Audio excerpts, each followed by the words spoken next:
As we welcome you inside the broadcast booth, everybody, alongside Timmy Weiss, I'm Farrell Hudson. It's the fifth game of the season for the Commodores, the fifth straight against the East Division. Timmy, the Commodores power pitching, power hitting, a powerful team. There's a lot going well right now for this team, Farrell. 3-1, that's one of the best records that Falmouth has had in nearly a decade. Things are going well, and you're right, it's hitting, it's pitching. I want to start with the hitting, though, because the hitting has been fantastic. Falmouth has scored the second most runs in the league. They've scored 6 runs in 3 of their 4 games so far.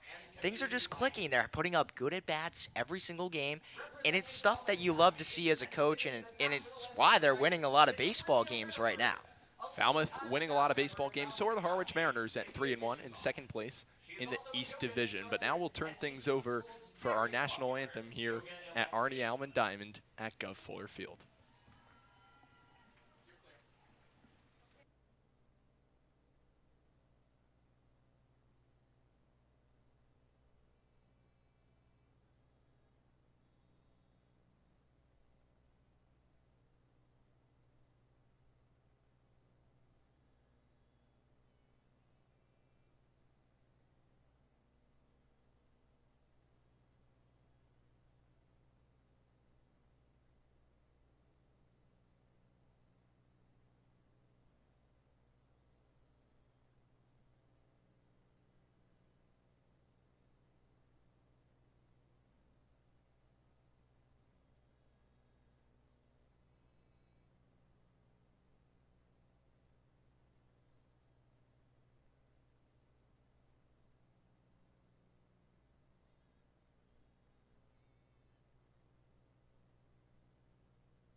There. Oh, say does that star-spangled banner yet wave o'er the land of the free and the home of the brave.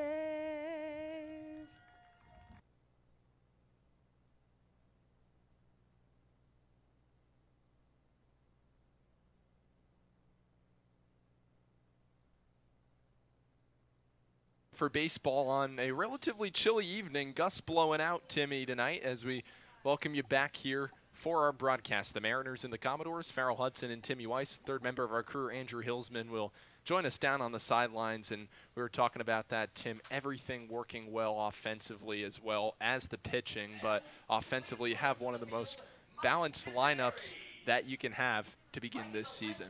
It's really balanced. You're right. From top to bottom, guys are getting on base for the Commodores. It's not just the top of the lineup, the guys that are leading off games for the Commodores.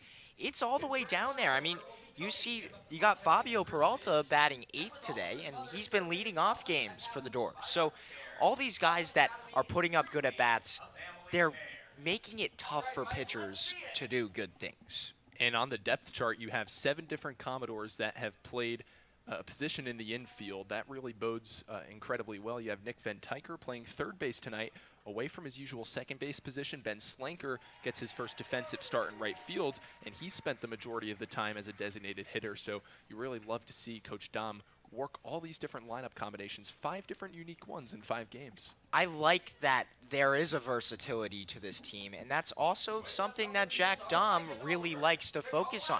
He wants his team to have that versatility. He wants these guys to grow this summer by doing these different positions.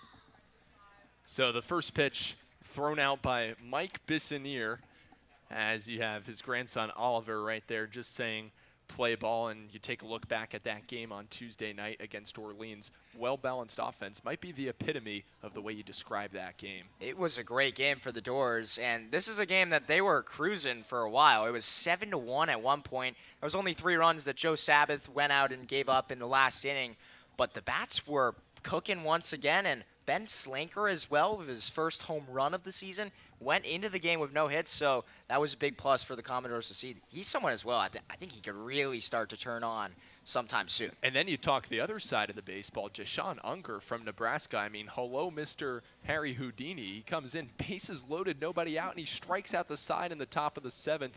The theme to describe the Commodores so far has been resilience. But we now turn to tonight's game, as making the start for the first time this season out of Creighton is Wilson Moggers, as he'll go up against a Harwich lineup that consists of Julio Solier, the second baseman, to lead things off. Colin Larson is in right field. He'll bat second. Ty Smolinski, the shortstop, will bat third. Doing the cleanup tonight for Harwich is Charlie Bussey, the left fielder. Trent Grinlinger, the designated hitter, will bat fifth. J.P. Peltier mans the hot corner tonight and bats sixth. Quentin Coates at first base will bat seventh. Connor Capisi, the catcher, will bat eighth. Rounding out the batting order for Harwich is Micah Kirikoff. Wilson Moggers on the mound for the Commodores tonight. This is certainly a guy, Tim, you really got to get excited about. You have to be, and it's cool to see him. You know, he's a guy at Creighton, so Coach Dom has a really good relationship with that school. He's one of two Minnesota guys from the Commodores, so it's good to see him making the trip out there. But this season with Creighton, he was dominant. 4.14 ERA, really had a lot of strikeout ability with 29 strikeouts in 37 innings. So a guy that a lot of Commodores fans have been waiting to see, and finally the day is here. You take a look at some of the numbers for Wilson Moggers. Last season alone as a freshman at Creighton, he was a true freshman, made quite the impact. 16 appearances, 14 of them were starts, 72 2/3 innings of work with an ERA of 3.47. Again, the common theme from all these starters has been giving the Commodores not maybe the length in innings, but really solid ERA. And one thing he also had to struggle with is he was out for a majority of the season in a period from February to April, but he still came back and he pitched in 8 games the rest of the season, did a solid job, and ended the year with the third best ERA on the squad. And he really established himself as one of the key guys in that rotation for the Blue Jays. Coach Dom not afraid as well to put multiple different catchers behind the plate. There have been 16 different pitchers for the Commodores. Tomorrow night will be number 17 when Kenyon Collins gets the start up the road at Durand Park against the defending Cape Cod League champion, Bourne Braves. Julio Solier digs in from the right-handed batter's box, Harwich second baseman.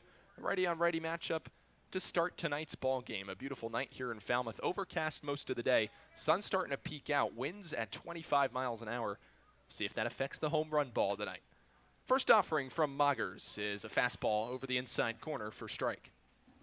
Well, what I will say about the home run ball, Farrell, is these are two teams that hit a lot of bombs, and they both are two of the top teams in home runs in the Cape. So something definitely to keep an eye out of with the win today. The 0-1 in the dirt, and as you take a look at the cool story for Julio Solier.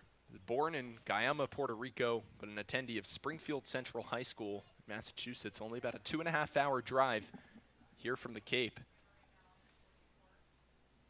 Here he is leading off tonight for Harwich. 1-1. Breaking ball away. So it's 2 balls and a strike.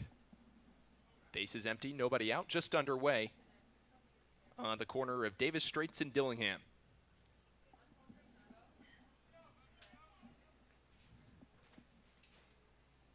Moggers comes set from the right side of the rubber. 2-1, lined into left field. That's a base hit.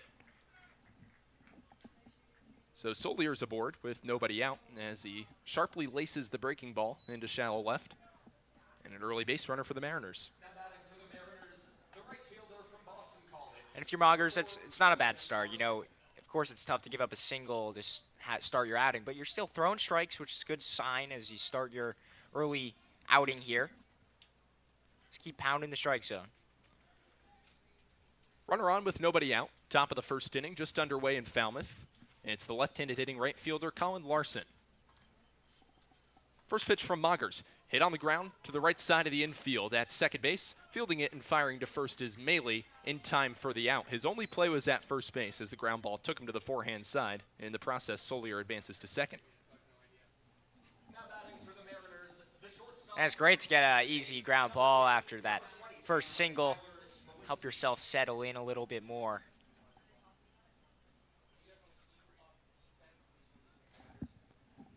So 1 on with 1 out, and that brings up the second consecutive lefty and the shortstop Ty Smolinski. Solier, medium-sized lead off a second. First pitch is a fastball over the outside corner, called strike 1 on Smolinski. Just underway in Falmouth. First of 4 meetings on the season between the Mariners and the Commodores. Harwich starting 3-1, leading the Cape Cod League in runs scored with 28. Moggers a peek at second. Fires the 0-1 fastball high and away. At Boston College for Ty Smolinski, a .339 batting average with 9 homers and 45 RBIs. This was an Eagles team that went 37-23 in their 2026 campaign.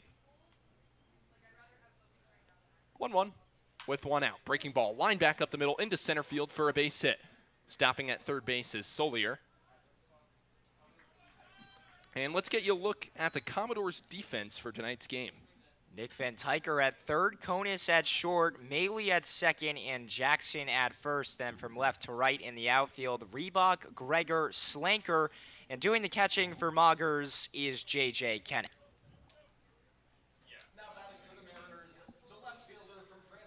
So Smolinski's off of first. Solier, the lead runner, at third. Commodores at double play depth up the middle between Konis and Malley. Ty Konis, 5th consecutive game to begin the season in which he started at shortstop. Righty on righty matchup, 2 on, 1 out. It's Charlie Bussey in against Moggers, who winds and fires a breaking ball low and away, 1-0.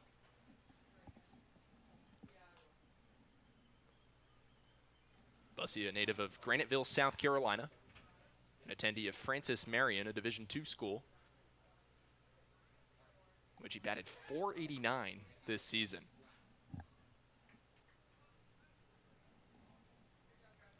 So it'll be a 1-0 with 1 out, just underway here in Falmouth. No score between the Mariners and the Commodores. Third home game for the Doors. First 2 victories against Orleans. Breaking ball inside corner, and the count's even at a ball and a strike.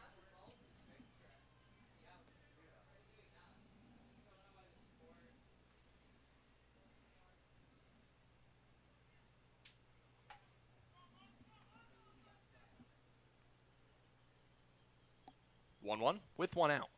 Fastball, nice block in the dirt, and that keeps Smolinski at first base. Another nice stop from Kennett. As you saw in Tuesday night's game, he came in for Jimmy Nugent, who originally got the start, Tim, against Orleans. He's looking really solid. But first we'll take a look at Charlie Bussey. Leads Harwich in hits this season with 5. Batting .500 to begin with, a .1215 OPS. Those numbers certainly cannot hurt. 2-1. Swing and a miss. A knee buckler. Breaking ball cut through by Bussey. And the count's even at 2 balls and 2 strikes.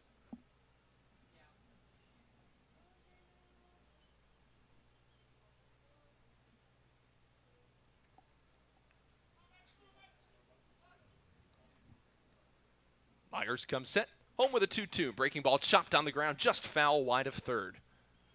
Then Tyker attempted to retrieve it and make a backhanded stab, but realized it was going to evade the third base bag to the left, and it does so. So getting another life is Bussey, as Moggers will look to put him away once again.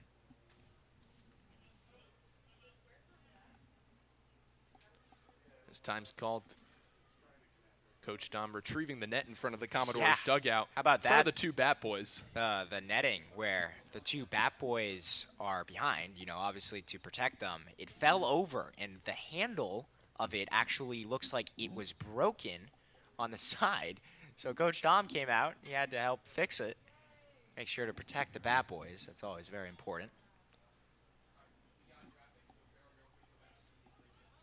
It's a very smart idea, especially in which the velocity foul balls are hit. 2-2 coming with 1 out to Bussey. Breaking ball's popped up behind the plate. Kennett's going to give it a look. Does he have time to retrieve it? Dives on the warning track. Can't come up with it. Just behind the plate, but a great attempt there by Kennett. That was a really good effort. I mean, the fact that he got back that quickly on a foul ball that didn't go that high in the air was impressive. He was really, really close to making that catch. Just needed a half step more.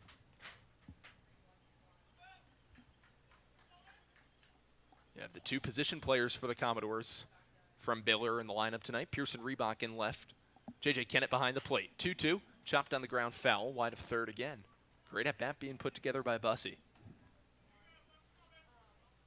Indicative of his 2026 campaign, 57 walks, only 25 strikeouts with, check this, an OPS of 1470. It's unbelievable. His stats in college this season, 489 batting average.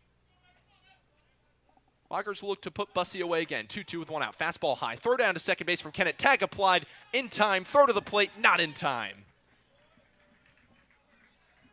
So the Commodores will take an out, but in the same breath, sacrifice a run as Solier crosses the plate. It's 1-0 Harwich.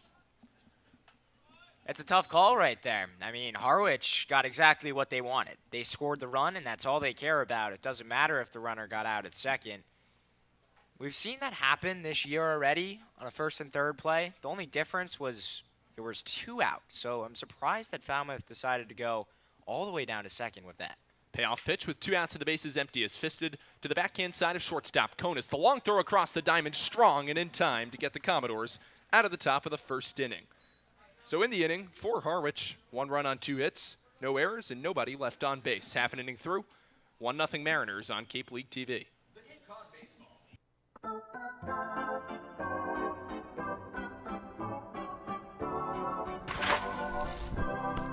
You'll always be safe at home with the Diana Lucevero Group at Compass Real Estate.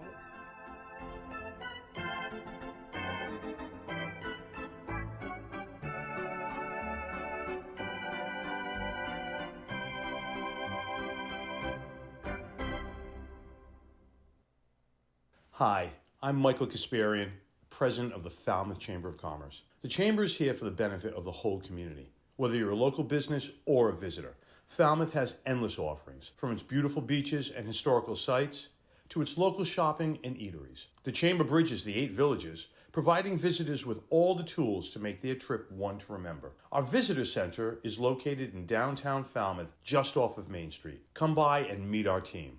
The Falmouth Chamber of Commerce, your community connection. Hi, my name is Matt Burgess, General Manager here at Falmouth Country Club. We have a unique 27-hole public golf course with a beautiful layout that is family-oriented. Kids play free here at Falmouth Country Club. Getting on the course is quick and easy with our app. You can book tee times, get yardages with GPS, use our interactive scorecard, track your stats, and receive exclusive in-app offers. Falmouth Country Club is a true Cape Cod classic and a local family favorite. See you on the course.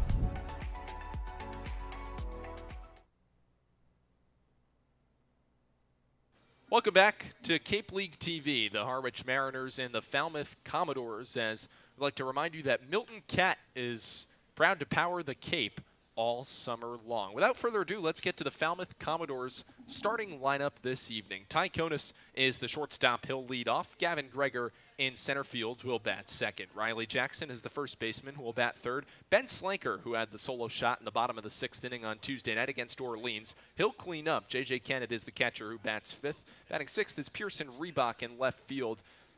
He's tied the league lead in stolen bases with 5, and then the bottom third in the order, Austin Milley, Fabio Peralta, and Nick Ventiker. They'll be going up against the southpaw, Chet Lax.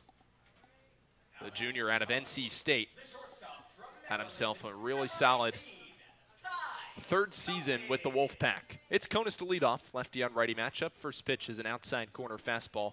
Conus takes for a called strike 1. It's a pretty cool name, Chet Lax. Not one you hear often. 0-1, fastball high and away. Yeah, Tim, we were saying pregame, it's like if you combine Chet Holmgren for the Thunder and Griffin Jacks for the Minnesota Twins. Right. Those are the first 2 guys I jump to when I think of the name Chet Lax. 1-1. Breaking ball inside corner at the knees. 1-2 on Conus. Tie a 350 batting average, or 143 batting average, but a 350 on base percentage. Been battling through some tough early season at bats. Did he lay off the breaking ball? No, he did not. First base umpire says Ty went around. And he's down by way of the K. 1 gone. Here in the home half of the first, base is empty. So that'll bring up the left-handed hitting Gavin Greger. Gregor patrolling center field for the third time in this infant season. Digs in, lefty on lefty matchup with Lax. Gregor takes the breaking ball low.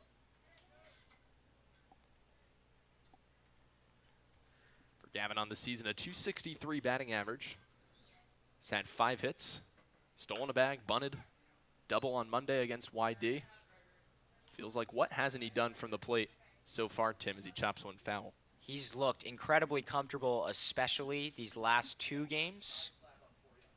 So you see the 3-pitch combo that Lax possesses as he fires in the changeup, as alluded to right there on the screen, a swing and a miss at a nice 77 miles an hour. So 1-2 on Gregor. Base is empty, 1 out. Home half of the first. Commodores trail by a run. Lax steals, fastball high, and the count evens at 2-2. He's not the biggest guy as well. Only 170. He's 6 feet tall, but 170. Lax rocks and fires the 2-2. This one chopped up the middle. It's the shortstop Smolinski playing on the second base side of the bag. Throws to first in time to nab the hustling Gregor. 2 gone in the first. Now batting for the Commodores. The first baseman, So that'll bring up Riley Jackson, number 12, Riley Commodores' Jackson. first baseman in tonight's ball game. 1 start behind the plate for Jackson. That start came on Monday at YD. As the lefty Lax delivers. Breaking ball chopped right back to the mound. And a nice easy 1-2-3 home half of the first for Chet Lax and the Harwich Mariners as the Commodores go down in order 1-2-3. No runs, no hits, no errors, no runners left on base. Hi, 1-0 I'm Mariners. Jim Murray, here on Cape League owner TV. of Falmouth Historic. Cameras and video cameras are permitted for personal use, but cannot. Hi, I'm Jim Murray, owner of Falmouth's Historic Clam Shack, now Jim's Clam Shack. Located on scenic Falmouth Harbor, Jim's Clam Shack is a destination for the best seafood and sunsets on the Cape. We're open 7 days a week, so stop by for lunch or join us for dinner on the rooftop deck. Bring the entire family to try our wide selection of seafood and kid-friendly option. We deliver the freshest products to your plates daily. Jim's Clam Shack, proud supporter of the Falmouth Commodores. Introducing Open Cape, the local nonprofit internet service provider in this region. Open Cape's fast and reliable network is 100% fiber optic, providing affordable internet connectivity. To learn more, visit opencape.org and always speak with a live Open Cape representative. Open Cape, providing choice and competition for your home or business and the official internet provider of your Falmouth Commodores. We are Open Cape.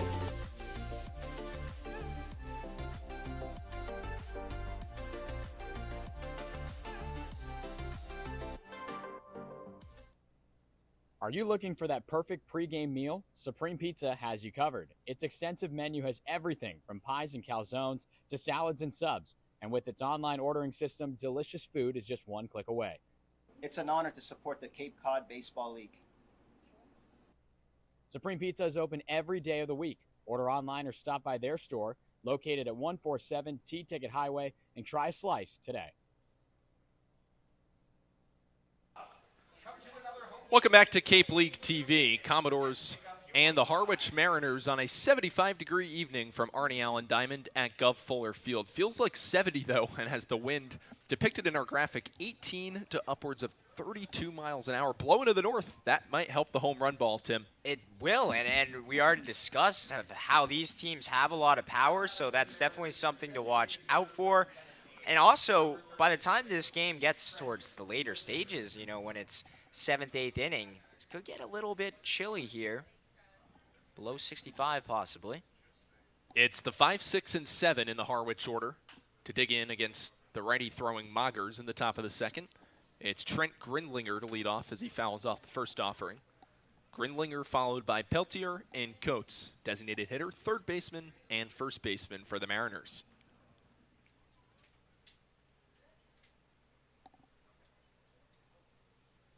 Grindlinger, an attendee of the University of Tennessee, in which he was a 2026 SEC all-freshman team and was Perfect Game's National Freshman of the Week back on April 28th.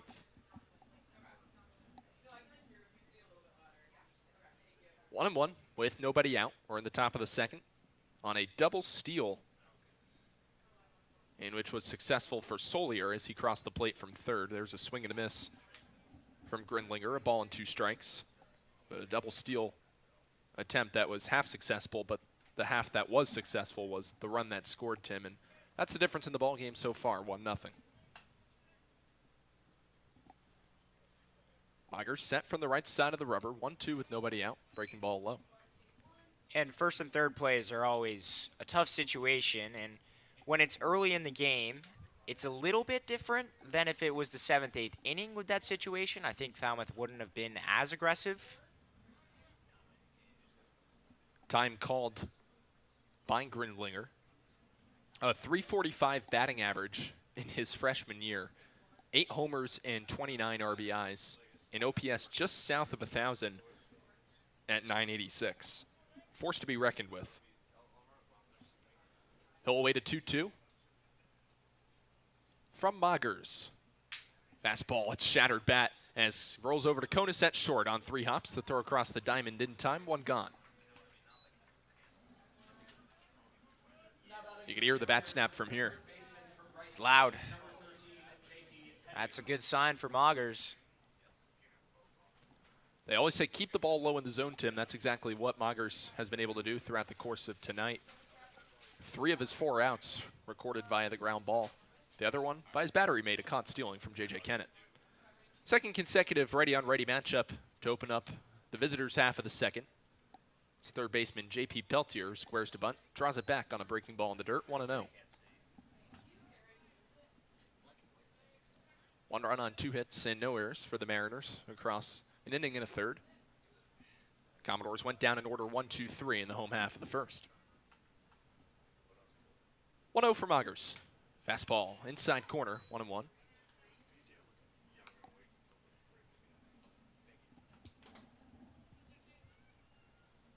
Peltier, a junior at Wright State University, just announced that he's transferring to play for the Kentucky Wildcats. Breaking ball off the outside corner, 2-1.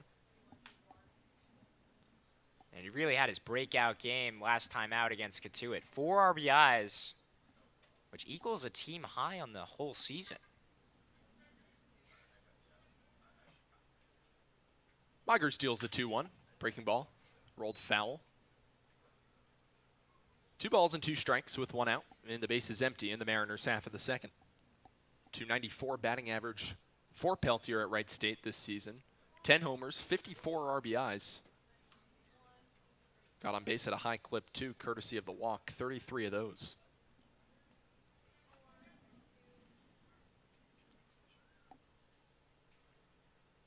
Magers sets, home with a 2-2. Breaking ball, outside corner, called, strike 3. Peltier retired on the backwards K. First strikeout of the ball game for Wilson Magers. 2 gone here in the top of the second. That's a pretty nasty pitch. Really tough for Peltier to do anything on that. He was a little bit disappointed it was called a strike, but that was just nasty stuff for Magers.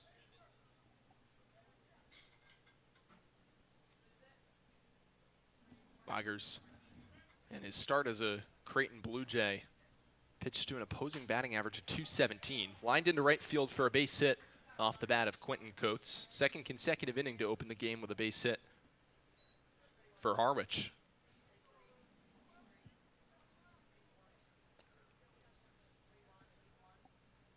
So Coates is aboard first with 2 out. That'll bring up the catcher, Connor Capisi. But every one of these hits singles so far. So no one has gotten a big hold of the ball as of yet. Even though Capisi's a Mariner, definitely a guy that Coach Dom would have awareness of, an attendee of Creighton University in Omaha. 304 batting average across 57 games. First pitch fouled back. 125 average for Capis on the season. 0-1 with 2 outs and a runner on. Top of the second inning. 1-0 Mariners. Glad he could join us here on Cape League TV on a cool Thursday evening here in Falmouth. 0-1 with 2 out. Fastball yanked in the dirt. A nice stop by Kennett. But it's been a couple of those already, Tim. That's why the Commodores love him behind the plate.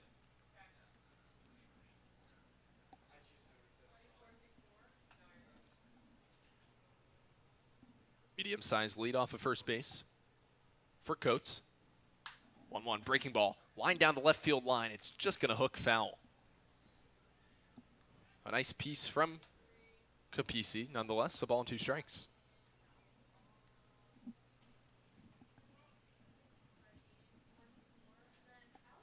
Of his 65 hits as a Creighton Blue Jay, Capisi with 11 doubles, 3 homers, and he drove in 47.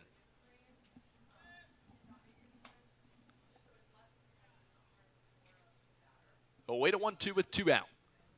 Mogers deals in the dirt.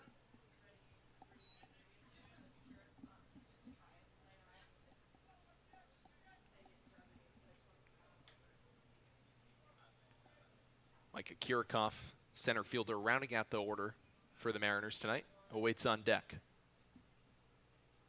3 hits through the opening inning in 2/3 for the Mariners against Mogers.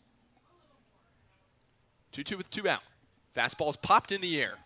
Right side of the infield, ranging over is Maley. In comes Slanker, and Ben Slanker puts it away for the final out of the inning. No runs on 1 hit, no errors, and 1 left on base. An inning and a half through, 1-0 Mariners on Cape League TV. If you're a Massachusetts resident and don't have a bachelor's, you could be attending 4Cs for free, all while preparing for careers that actually move you forward. Aviation maintenance, nursing, dental, funeral service, we've got it all. capecod.edu/free. Heading to Nantucket this summer? Skip the traffic and take to the skies with Cape Air. With convenient flights from Norwood to Nantucket, you can start your vacation sooner without the hassle of traffic. That way you spend more time relaxing and less time getting there. Experience the Cape Air difference and book your next flight today at capeair.com. Let Cape Air be your wings in the Northeast. Cape Cod 5 is proud to be the official banking partner of the Cape Cod Baseball League. Cape Cod 5 offers a broad range of financial products and services tailored for every stage in your financial journey. Reach out to us. We're here to help.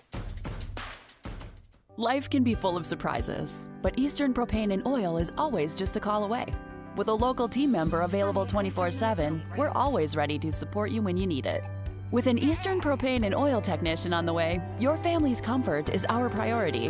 Our local team, over 500 strong, ensures your home is comfortable and warm. Eastern Propane and Oil, a local team with 24/7 service and delivery, ensuring comfort when you need it most. Welcome back to Cape League TV. The Mariners and the Commodores. Tim, let's take a look at the Mariners defense. At third, it's Peltier. At shortstop, Smolinski. Second base, Solier. And first base, Coates. And then from left to right in the outfield, Bussey, Kirikoff, and Larson. And then doing the catching for Chet Lax is Connor Capisi. It's Ben Slanker to lead off the bottom of the second inning for the Commodores as he watches a fastball right down Broadway for a called strike. Slanker with his first round tripper as a Falmouth Commodore, Tim, on Tuesday night. A solo shot that came at the bottom of the 6th. Extended the Commodore lead then to 4-1 as he pops one up behind the plate. That'll go foul. 0-2 on Ben. Product of Louisville. Transferred over there from Ohio. Played in the MEC conference. 10 homers, 46 RBIs this season as a Cardinal. It's something that everyone was waiting for when Ben Slanker would get his first. As he chops one just foul down the first baseline as Coates snared it in foul ground.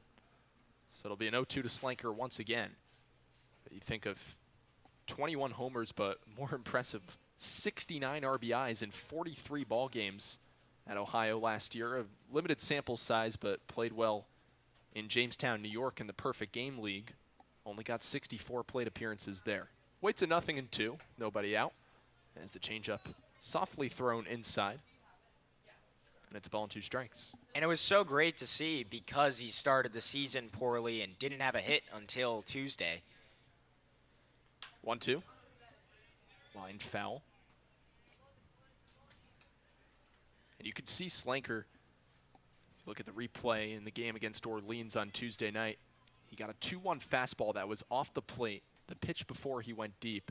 You could see his eyes almost light up. As the next off-speed offering misses inside. 2-2 on Slanker. Bases empty, no one out. Home half of the second. Commodores went down in order 1-2-3 against the Southpaw Lax in the first. 2-2. Breaking ball hit in the air. Deep right field. Down the line. It'll hook foul. But that's exactly what we're talking about, Tim. He saw that breaking ball. His eyes lit up. And he drove it all right. I thought it was going to be out again after grabbing the bat. Just a little bit right, but it had the distance. He's looking good right now. 2-2. Breaking ball, swing and a miss, so Slanker won't win that battle. He's down on strikes. And the second strikeout of the ball game across an inning and a third for the Southpaw Lax. One gone here in the home half of the second.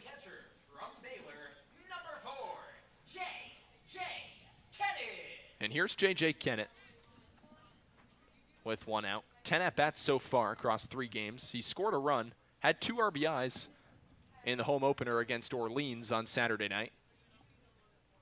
He's that guy that's a defensive stalwart behind the plate. You think of all the great backup catchers of the game the last 10 years. Chris Jimenez, Jan Gomes. He fits right into that mold here on Cape Cod. Strike one. You know, a trait he has that not many catchers have is he's really fast. He's got some speed back there, and that's a cool thing to see from a catcher. 0-1. Just a bit low.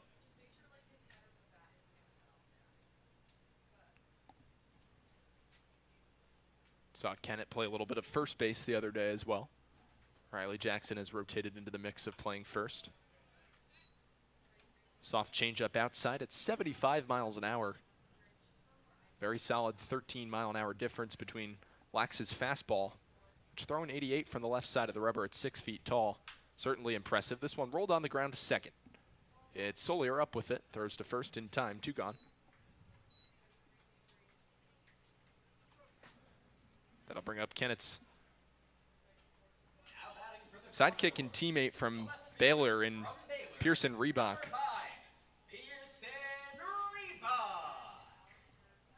And this is something that Coach Dom has done throughout the season, is put them back-to-back in the lineup. The Baylor Bear firepower. First pitch, lefty on lefty. Changeup at the letters for a called strike. 0-1 on Reebok. 2 outs. Home half of the second. 1-0. The Mariners lead the Commodores in the first of 4 meetings between the 2 interdivision opponents. 0-1, swing and a miss. Buried the slider even lower that time, 0-2.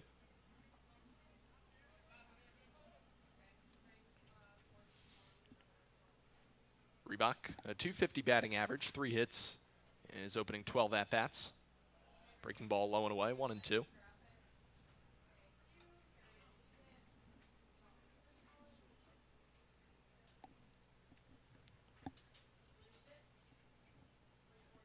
As we mentioned, Reebok tied atop the top of the Cape Cod League as he'll look to muscle out a hit here. Grounded back to the pitcher and Lax, who covers the first base bag himself in time, and the Commodores go down 1-2-3 again on a 1 unassisted. No runs, no hits, no errors, none left on base. We'll go to the third. 1-0 Harwich on Cape League TV.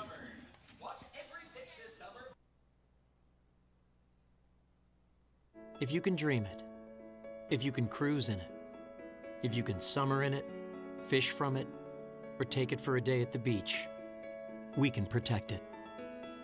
The Baldwin Group, protecting the possible. Try it, then buy it. Rent a new cat for up to 90 days. Then apply 100% of the rental cost to the purchase and save. The Milton Cat Rent to Purchase offer. Try it, then buy it. Go to miltoncat.com/RPO. At Cape Cod Healthcare, we're committed to excellence and compassion in everything we do, like helping people maintain their active lifestyles. Our innovative orthopedic program combines advanced techniques and leading-edge technology with highly specialized teams, including our nationally recognized Center of Excellence for Joint Replacement. Our focus is getting you back to doing the things you love, in the place you love. The Center of Excellence and the quality of care that we can deliver makes all the difference to the patients. They understand that they can get the best care right here on Cape Cod. Reader's Hardwood Supply is a candy store for wood, whether you're a professional or an amateur.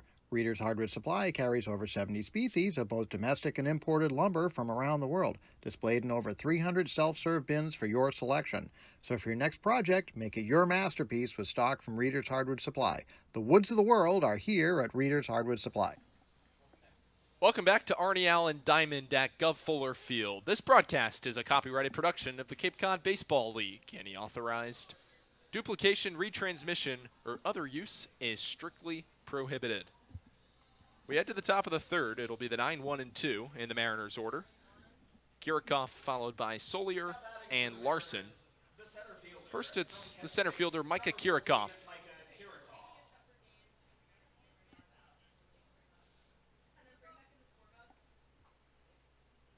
Kirikoff, an attendee of Kent State University, awaits the first pitch from Moggers. Breaking ball, outside corner, called strike. Check swing from Kirikoff. Wouldn't have mattered regardless as Moggers dropped it in the zone.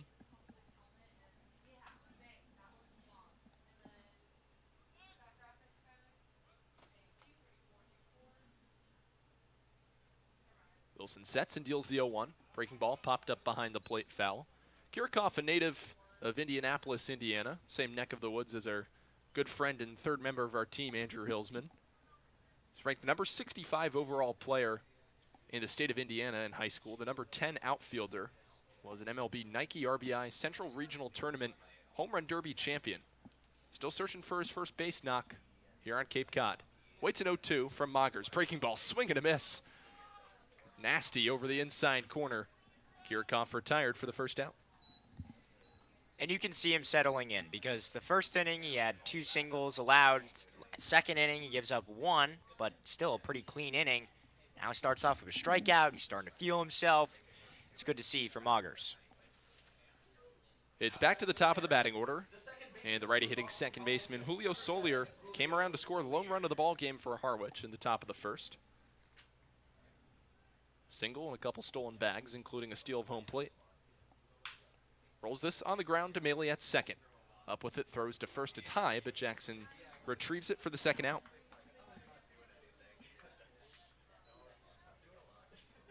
So Moggers starting to settle into a rhythm of his own. 2 down, bases empty. Visitors half of the third inning. Here comes Colin Larson.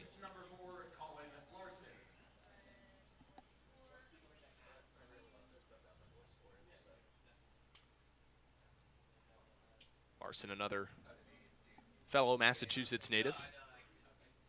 Righty on lefty. Squares to bunt, draws it back, and takes a ball high, 1-0. Remember, Van Tyker is at third for his first game this season, so possibly keeping him on his toes at third there on that fake bunt attempt. Van Tyker just about even with the bag, 15 feet to the left of third. Rest of the infield on the edge of the outfield grass. Breaking ball called strike. Outfield playing at medium depth for the lefty swinging Colin Larson. .225 batting average at Boston College, 3 homers and 21 RBIs in 2026. The 1-1 with 2 out. Fastball away, 2-1.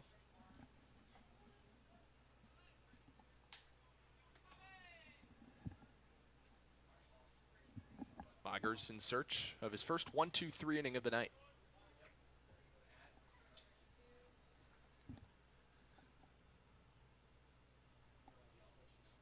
The 2-1. Breaking ball fouled back. Looks like a knuckling breaking ball from Tim. From here, Tim. And that's been his bread and butter so far this evening. Going to that breaking ball, whether he's behind or ahead in the count. Look to see if he can do it here on 2-2.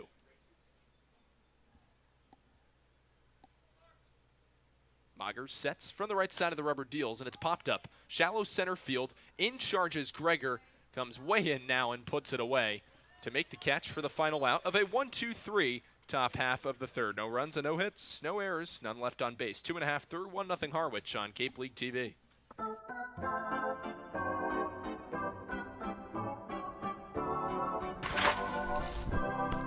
You'll always be safe at home with the Diana Lucevero Group at Compass Real Estate.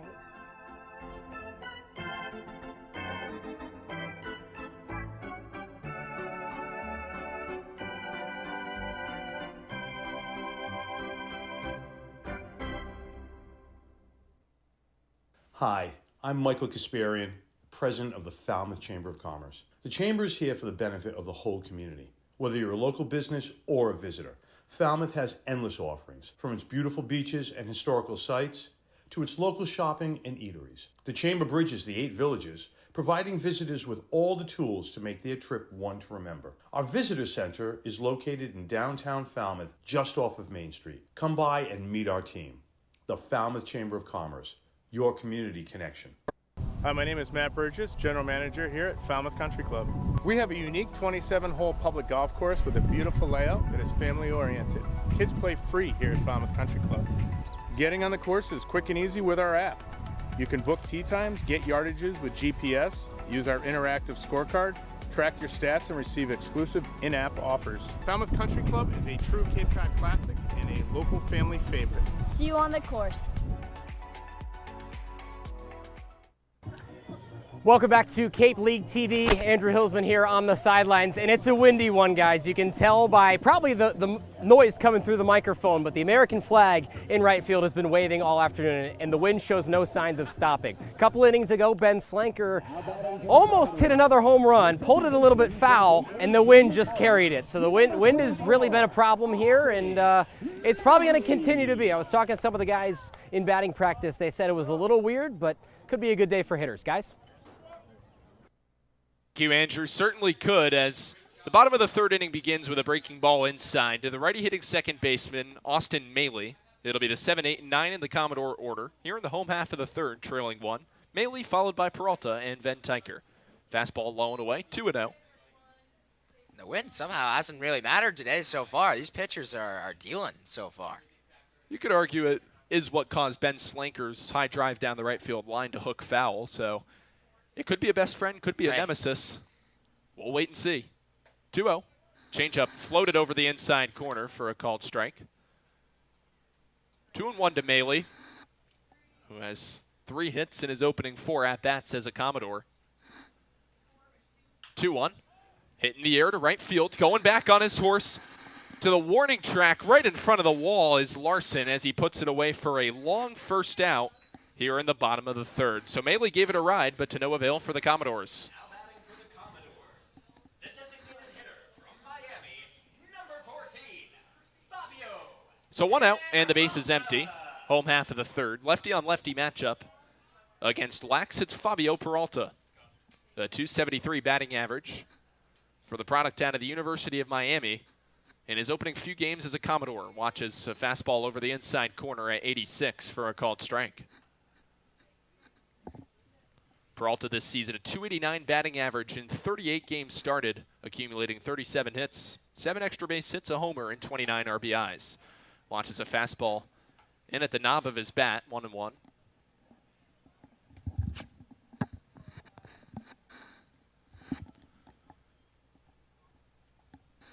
Lax into his wind, fires in a check swing. Did Peralta go? Third base umpire says he did, and the count 1-2.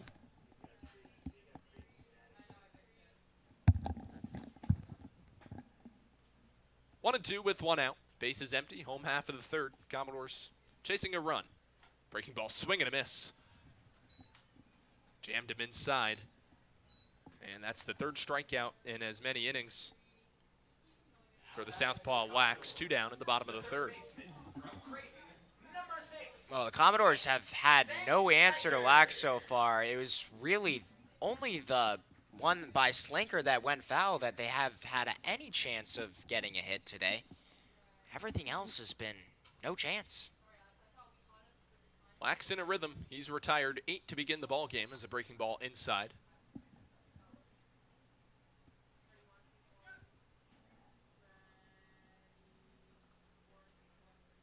The 1-0. Fastball fouled off first base side.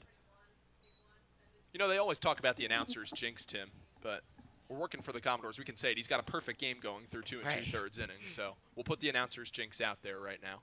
Now, this is the reason we bring this up as well is because the other day with our other play-by-play commentator and today doing the sideline reporting, Andrew Hillsman, he was the one who possibly jinxed the no-hitter for the Commodores going into the 9th. But in all fairness, Jake Michalak and Nate Stern looked really phenomenal as a fastball taken over the outside corner from Van Tijker.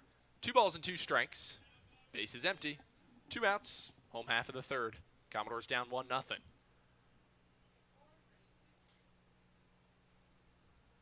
2-2.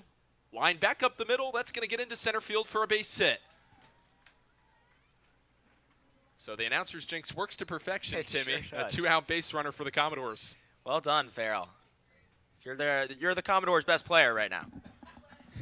I think I got to at least earn 3rd star of the game today when all's said and done. Maybe Hillsman should interview me post-game. Anyway, back to the top of the batting order, and the righty hitting Ty Konis.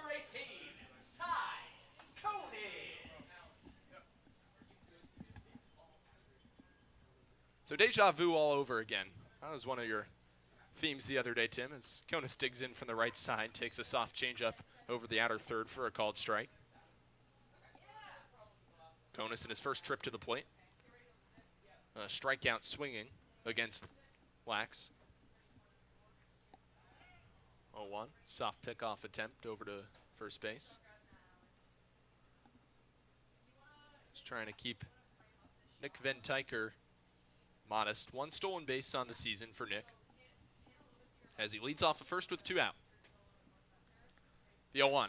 Fastball grounded back up the middle into center field for a base hit. Van Tijker's going to round second. The grass slows it down. He'll motor into third base. First and third for the Commodores with 2 out.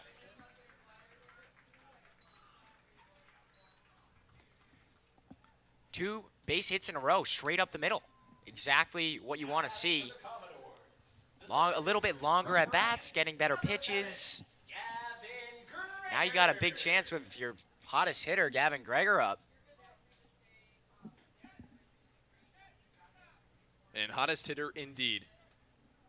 Greger, a ground ball to shortstop his last time up. Key opportunity here for Gavin. First pitch, chopped foul into the Commodore dugout. Nice catch there in the dugout. Right at the end. Trying to see who that is. I know, we couldn't tell from here. Had his glove on, though. He was ready. Modest lead for Konis. Off of first. And Tijker's off of third. 0-1 lined into right field. Charging in and making a sliding catch is Larson.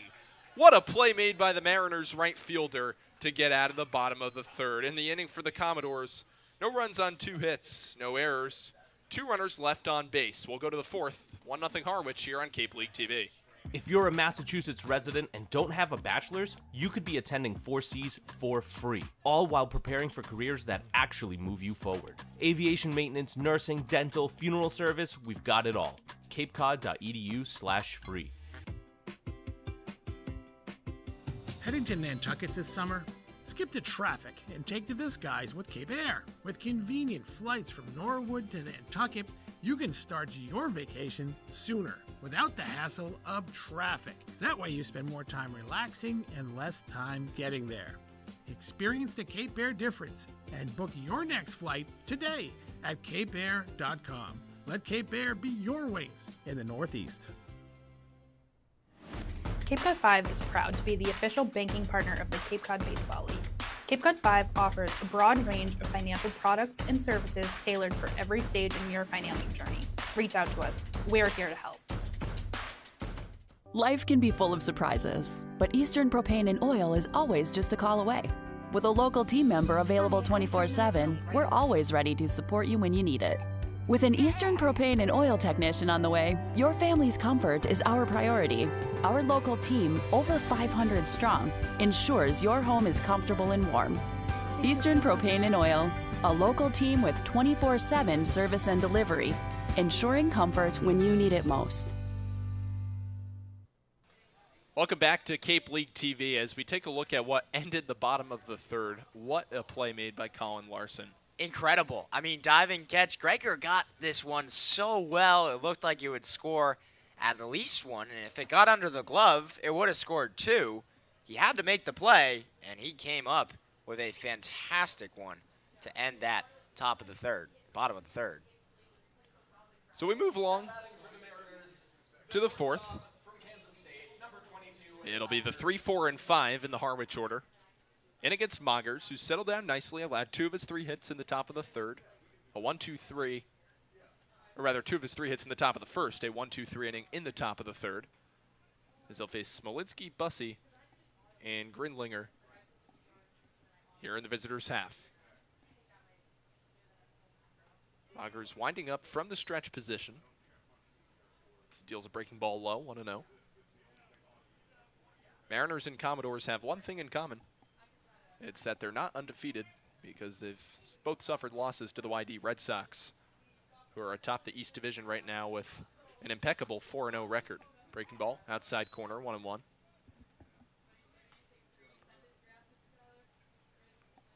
YD is also up 6-2 against Wareham in the bottom of the second right now. So they could be 5-0. Commodores will see Wareham and YD in back-to-back games. The Gatemen coming here to Gov Fuller Field on Sunday. And the Doors traveling once again to Merrill Red Wilson Field on Tuesday night. Fastball misses away, 2-1 on the left-handed hitting Smolinski. Bases empty, nobody out. Top of the 4th inning, Harwich lead 1-0. 2-1, swing and a miss. Some life taken off that. A changeup at 82. And it's cut right through by Smolinski, 2-2.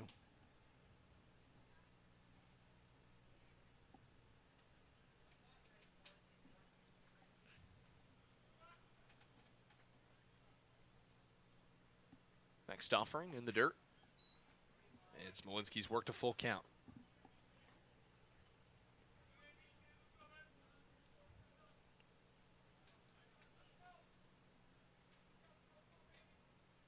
Three for 12 is Smolinski, a homer, and 2 RBIs in the opening 4 ball games for the Mariners. Payoff pitch with nobody out, and it drills Smolinski in the back.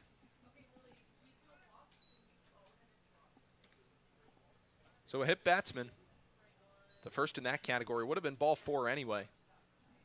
So a hit batsman and 2 strikeouts through the opening 3+ for Moggers.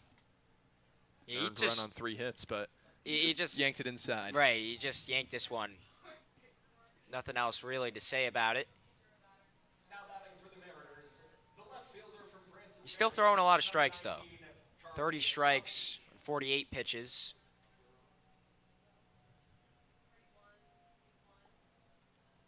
So here comes Charlie Bussey. He grounded to Ty Konos at short his last time up to end the top of the first.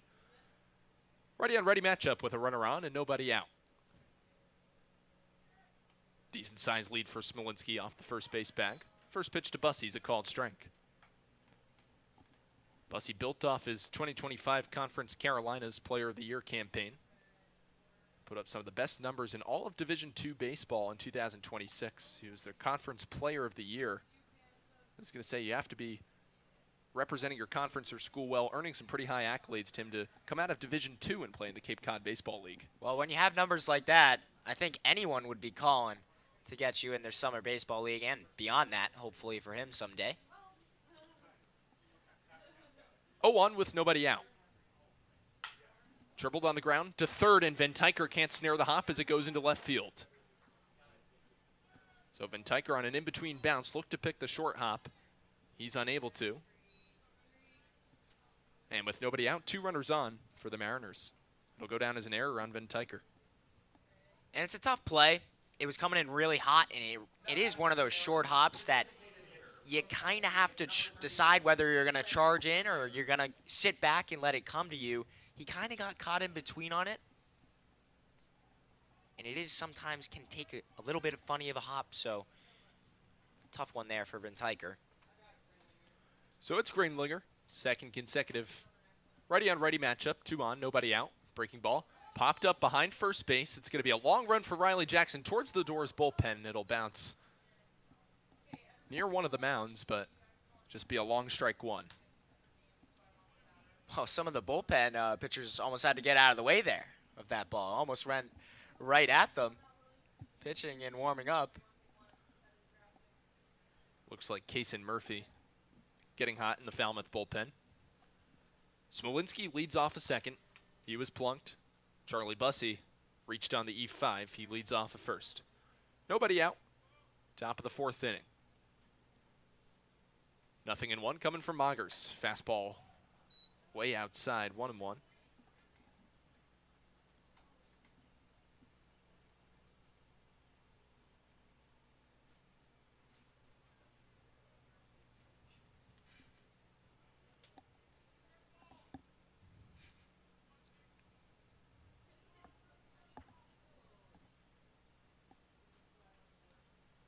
One swing and a miss. Foul tipped into the glove of Kennett. Grinlinger in his first trip to the plate rolled on the ground to tie Konis at short. That led off the top of the second. An inning of minimal damage for Konis, which led directly into a 1-2-3 top of the third. But a brief fridge of adversity here to begin the top of the fourth.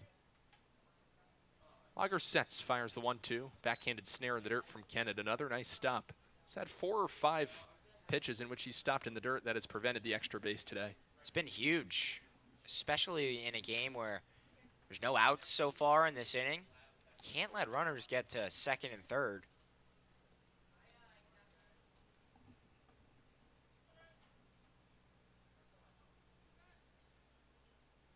Two-two. Breaking ball fouled back to the screen. It's another thing that we've mentioned that the Commodores have done so well, despite striking out at near 11 times per game. Commodores have battled with 2 strikes, worked umpteen full counts. That's what we're seeing on the side of the Mariners tonight. No surprise with their league-leading offense. It's what the best teams do. They have good at-bats. That's how you score a lot of runs. You make it tough for the pitching staffs. 2-2 with no one out. And that drills Grinlinger, and it got him in the right arm as he's down in a heap. He's really, really hurt. It just came up inside on his hand, wrist area.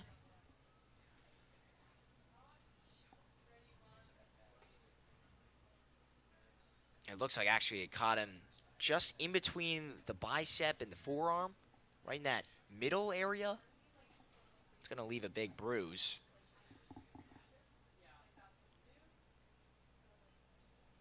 Only 6 hit batsmen in 37 innings this year, as Coach Paul Lump Evans will come out to the mound.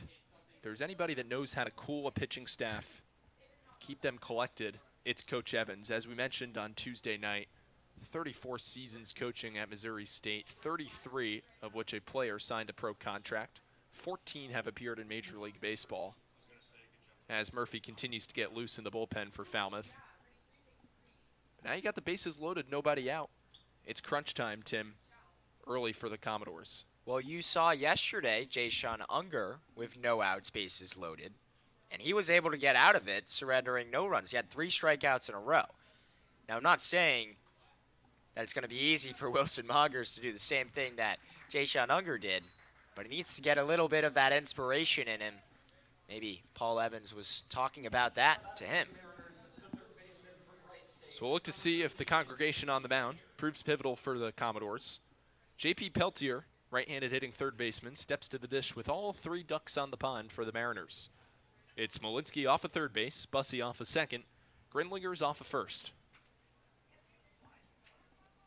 Commodores no stranger to a lick of adversity, as Tim alluded to, with the bases loaded and nobody out. Jay-Sean Unger in Tuesday night's victory over Orleans, which was a 3-run victory at that, so very well could have saved the game. As this one grounded, diving stop by Ivan Tyker. It's going to go to second one, and that's all they'll get. But what a play that saved 2 runs. And what a bounce back, too. After earlier in the inning, he made the error. That time he was ready. Diving play, very impressive to quickly get up and fire to second. So it'll go down as a 5-4 fielder's choice. As Smolinski crosses the plate, Bussey advances to third, and Peltier will reach first. A run home in the inning as Harwich takes a 2-0 lead. Still runners on the corners with 1 out.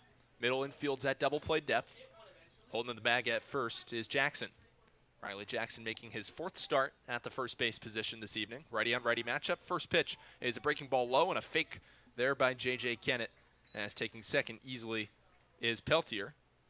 But at this point, the Commodores could sacrifice a run if it means getting an out, especially with their potent offense, Tim. Right, and that's a tough situation because in the first inning, same situation, 1 out, first and third, and you threw down to second, and the guy scored. So the Commodores had to be more careful this time. 1-0 to Coates. His fastball low, 2-0 at 89 miles an hour.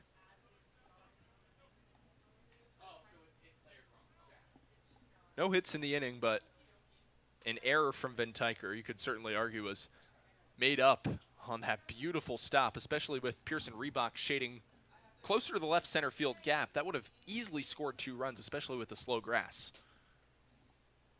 2-0, breaking ball low. 3 balls and no strikes.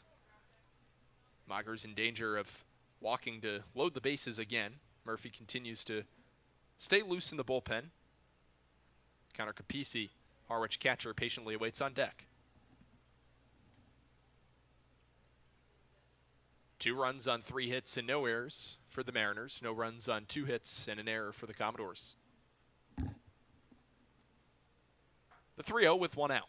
Breaking ball. Called strike.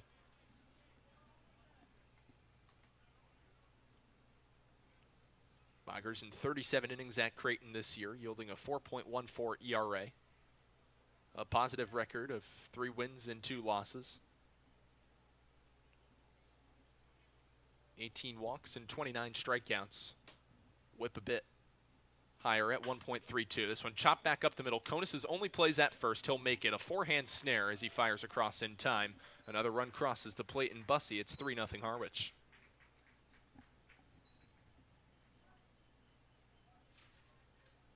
Now batting for the Mariners, the catcher from Creighton, number 23. So here comes Connor Capisi as Coates is washed. Peltier leads off a third. Capisi in his first trip to the plate. A fly out to deep right. Righty on righty with 2 outs. Fastball inside corner, 0-1. And it's cool for Capisi to be matching up against his guy that he pitches from at Creighton. These two play together at Creighton. He catches for Magers. See a lot of those ties here in the Cape Cod Baseball League. Breaking ball is a knee buckler over the inside corner, 0-2. We mentioned J.J. Kennett playing with Pearson Reebok. How about the other day, back-to-back in the lineup, you had Ben Slanker, Jimmy Nugent. Both who have hit homers for the Commodores this season, the 2 Louisville counterparts. Also, Braden Bergman gets the pitch to J.J. Kennett. A bit for the Baylor Bears. 0-2 with 2 out. Breaking ball inside corner called, strike 3. So a nice job to end an inning filled with adversity for the Commodores, as there's 2 runs, no hits, an error, and 1 left on base in the inning. 3.5 through. It's 4-0 Harwich here on Cape League TV. If you can dream it, if you can cruise in it, if you can summer in it, fish from it, or take it for a day at the beach, we can protect it. The Baldwin Group, protecting the possible. Try it, then buy it. Rent a new cat for up to 90 days. Then apply 100% of the rental cost to the purchase and save. The Milton Cat Rent to Purchase offer. Try it, then buy it. Go to miltoncat.com/RPO. At Cape Cod Healthcare, we're committed to excellence and compassion in everything we do, like helping people maintain their active lifestyles. Our innovative orthopedic program combines advanced techniques and leading-edge technology with highly specialized teams, including our nationally recognized Center of Excellence for Joint Replacement. Our focus is getting you back to doing the things you love, in the place you love. The Center of Excellence and the quality of care that we can deliver makes all the difference to the patients. They understand that they can get the best care right here on Cape Cod. Reader's Hardwood Supply is a candy store for wood, whether you're a professional or an amateur. Reader's Hardwood Supply carries over 70 species of both domestic and imported lumber from around the world, displayed in over 300 self-serve bins for your selection. So for your next project, make it your masterpiece with stock from Reader's Hardwood Supply. The woods of the world are here at Reader's Hardwood Supply. Welcome back to Arnie Allen Diamond at Gov Fuller Field for the bottom of the 4th inning between the Harwich Mariners and the Falmouth Commodores. Chet Lax and the Mariners out to a 4-0 lead, courtesy of a 3-run top half of the 4th for Harwich, in which there were no hits recorded, but they're able to cross the plate 3 times. Commodores will look to change the fortunes back in their direction here in the home half of the 4th. It's the 3, 4, and 5 in the Falmouth order. Jackson, Slanker, and Kennett. Riley Jackson to lead things off from the right-handed batter's box. Jackson tapped back to Lax at the mound to end a 1-2-3 bottom of the 1st. Lax entered tonight, retiring 8 in a row. Jackson, a catcher who also plays first, or conversely, in the case for the Commodores, the first baseman who can also catch. bouncing between both positions out of the University of Houston. As he watches a changeup at 84 float over the outside corner, just off the plate, and a ball and no strikes.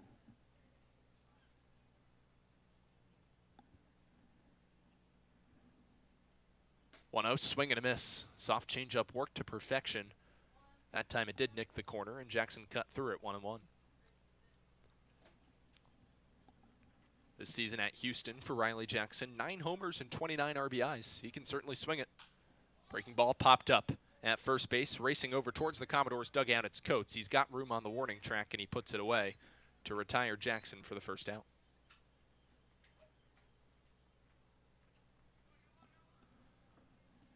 So 1 down, and the base is empty. Home half of the 4th, Commodores trail by 4. And it's the left-handed hitting Ben Slanker. In his first trip to the plate, Slanker a strikeout, although he did do a nice job of working the count. He'll dig in here again. First pitch, inside corner at 84 for a called strike. 4 runs on 3 hits and no errors for the Mariners. No runs on 2 hits and an error for the Commodores. 0-1. Hit foul into the Commodore bullpen, 0-2. Slanker's been on a couple balls today. I mean, we already saw the one he pulled foul down that right field line. But right there, also on that ball.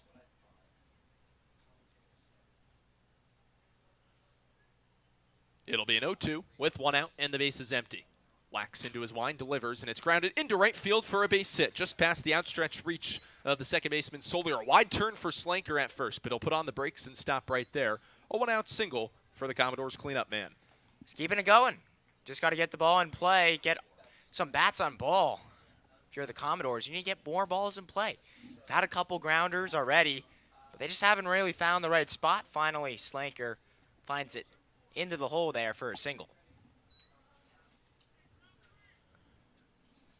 Commodores have struck out at a 10.75 K per 9 clip to begin 2026. On pace for 9 strikeouts tonight. Done a better job putting balls in play as J.J. Kennett takes the breaking ball inside at his feet.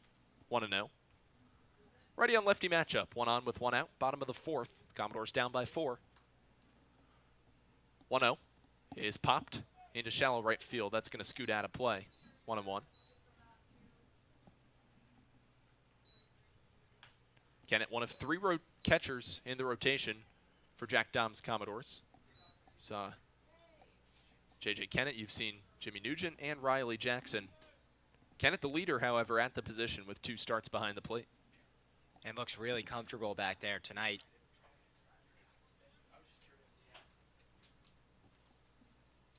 One as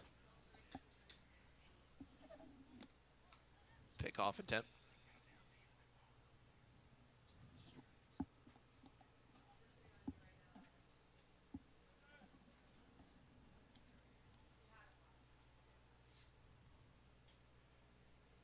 Be a 1-1 with 1 out.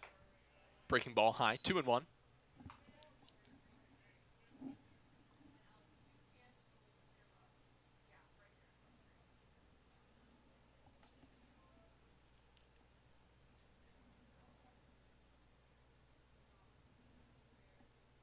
Wax sets and deals, fouled back to the screen.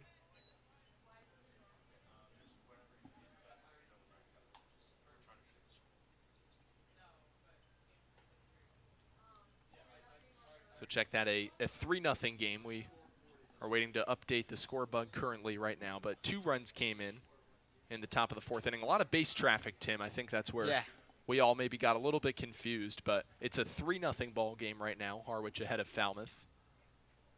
Certainly time for the Commodores to close the striking distance. Yeah, with the way the offense has been all season, absolutely. 2-2 to Kennett with 1 out. Is popped high in the air, right side of the infield. Moving back is the second baseman Solier, and the outfield grass puts it away to his backhand side to retire Kennett for the second out. So 2 down, home half of the 4th. Commodores trail by 3. Up comes left-handed hitting Pearson Reebok. But again, every game except one, the Commodores have scored 6 or more runs. The offense has come to play, and they've gotten it going later in games as well. It hasn't always been at the beginning. as you saw the 3-run rally in the bottom of the 8th inning against Orleans on Tuesday night. 4 runs in the top of the 9th inning at Brewster on Sunday, as the changeup taken high, 1-0.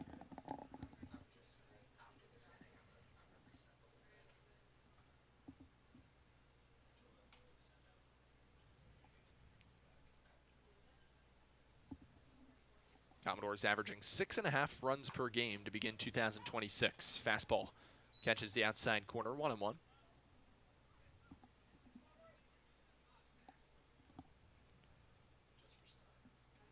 Slanker a short lead off of first. 2 outs, home half of the 4th. Commodores trail 3-0. 1-1 to Reebok. Swing and a miss. High fastball tied him up inside, 1-2.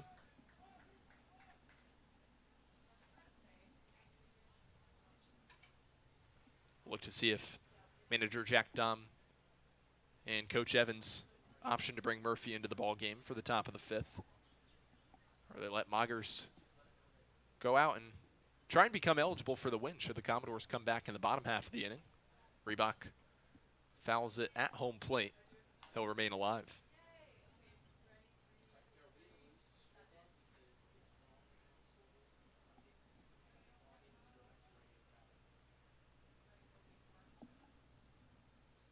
So it'll be a 1-2 lefty-lefty matchup to Reebok with 2 outs as the changeup inside.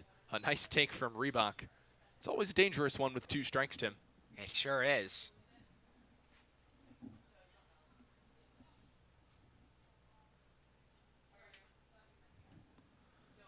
Two with 2 outs. Commodores trail 3-0. We're in the home half of the 4th. Slanker short lead off of first. Breaking ball. Reebok lays it off, and it's a full count. 75-mile-an-hour curveball in the dirt. Reebok in his first trip to the plate today.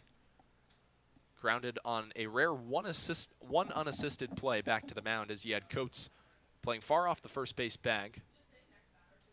And the chopper to Wax, he took it over himself. This one chopped left side of the infield. It's going to be a tough play for the shortstop in Smolinski. Fires across the diamond just in time to nab the hustling Reebok to conclude the home half of the 4th inning. For the Commodores, no runs on a hit, no errors, and a runner left on base. We've played 4 here at the Gov. 3-0 Harwich on Cape League TV.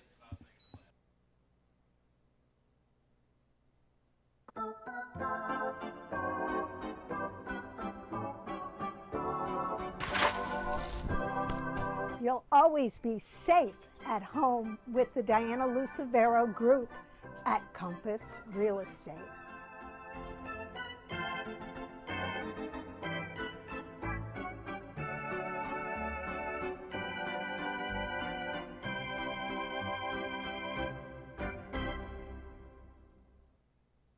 Hi, I'm Michael Kasparian, President of the Falmouth Chamber of Commerce. The Chamber is here for the benefit of the whole community. Whether you're a local business or a visitor, Falmouth has endless offerings, from its beautiful beaches and historical sites to its local shopping and eateries. The Chamber bridges the 8 villages, providing visitors with all the tools to make their trip one to remember. Our visitor center is located in downtown Falmouth, just off of Main Street. Come by and meet our team. The Falmouth Chamber of Commerce, your community connection. Hi, my name is Matt Burgess, General Manager here at Falmouth Country Club. We have a unique 27-hole public golf course with a beautiful layout that is family-oriented. Kids play free here at Falmouth Country Club. Getting on the course is quick and easy with our app. You can book tee times, get yardages with GPS, use our interactive scorecard, track your stats, and receive exclusive in-app offers. Falmouth Country Club is a true Cape Cod classic and a local family favorite. See you on the course. Welcome back on Cape League TV. The Mariners and the Commodores at Gov Fuller Field. Harwich with a 3-0 lead at the top of the 5th. It's a new pitcher for Falmouth, Kason Murphy, who picked up the win on Saturday night in relief. 2 2/3 innings of near flawless effort against Orleans. 4 walks and 4 strikeouts, Tim. He was really strong his first time out, looking to keep it going. He's the second pitcher for the Commodores this season to make his second appearance this season. Also yesterday was Logan Piqueur, who closed out the game for the Doors. Always got to love a crafty lefty. Whether it's long relief, closing a game, the mechanics of Murphy, they're really similar to Zach Britton. And the Commodores don't have many lefties. This is one of 2 lefties on the roster. The other being Jack Durso, freshman from the University of Miami. Here in the top of the 5th, it's the 9-1-2. Micah Kirikoff, followed by Julio Solier and Colin Larson. Hit deep to left field by Kirikoff. All the way back, warning track wall, off the wall from Kirikoff as he coasts into second with a double to lead off the top of the 5th. Kirikoff gave that a ride. Pearson Reebok trying to fetch it down deep in the left center gap. First extra base hit of the game for either team. First ball we've really seen struck well. He jumped all over that first pitch, saw it coming. It was a magnificent attempt by Pearson Reebok as he tried to climb up the wall. Couldn't quite get the acrobatic catch. So it's Solier, 1 for 2 in the ball game. A single to left to lead off, his first time. And a ground ball to second, his second trip to the plate in the top of the 3rd. Breaking ball low and in, a ball and no strikes. As Solier mentioning to his teammate in Colin Larson, who patiently awaits on deck. That's the breaking ball.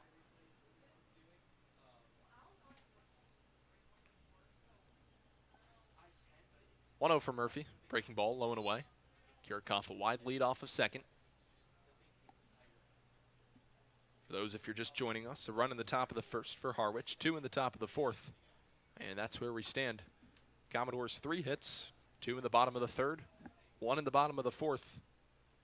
Ben Slanker was stranded on first as he got on with a 1-out single in the 4th, but to no avail for the Commodores. 2-0. Fastball, 2-1.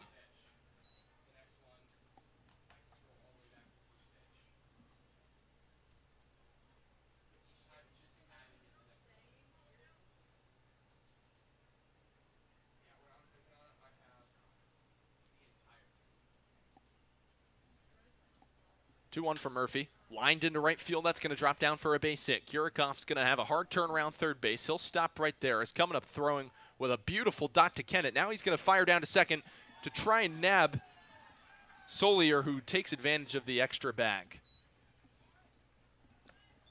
So with Kirikoff holding at third base, Commodores ideally would have liked to cut that off. That's one that hurts for sure, because Slanker just needed to hit at his cutoff man.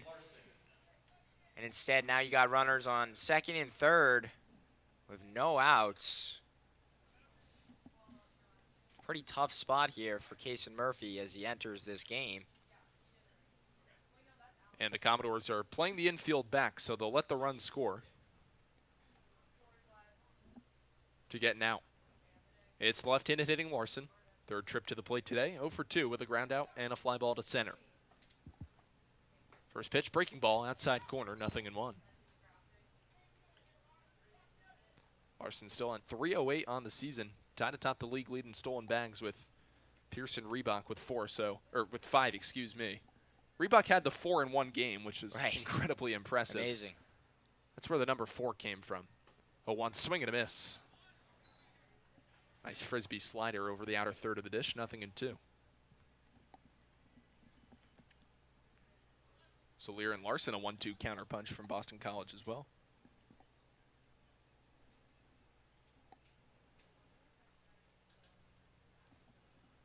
(0-2). Breaking ball inside towards the helmet of Larson. Backs him off the plate.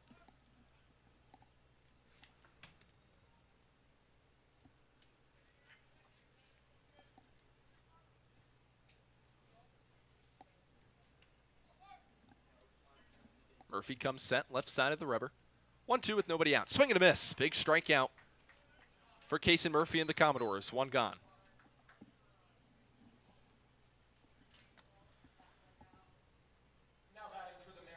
This is where you let that strikeout become momentum for you. Take that, gain the confidence from it, keep it going right here.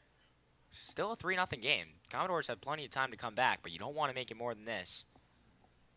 It's Smolinski in from the left side, takes a breaking ball at the knees for a called strike.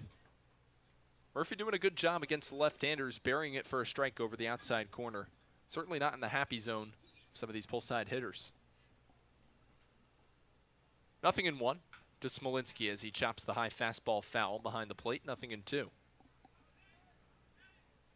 3 runs on 5 hits and no errors for the Mariners. No runs on 3 hits and an error for the Commodores.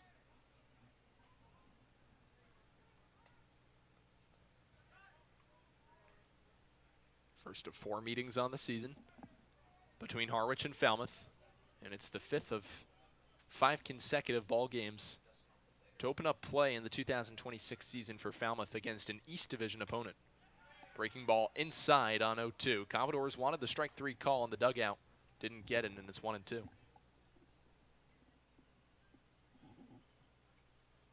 Might have been the frame job there by J.J. Kennett that didn't necessarily sell the plate umpire, but it's a moot point as a swing and a miss from Smolinski. 2 consecutive strikeouts for Murphy. And Kaysen trying to do his best Jason Unger impression. Right. Just saw it the other day. Bases loaded, no outs. Jason Unger strikes out 3 straight. Now he got second and third, and here's an opportunity for Kaysen Murphy to do it as he just entered the game this inning. Bussey 0 for 1 in the ball game.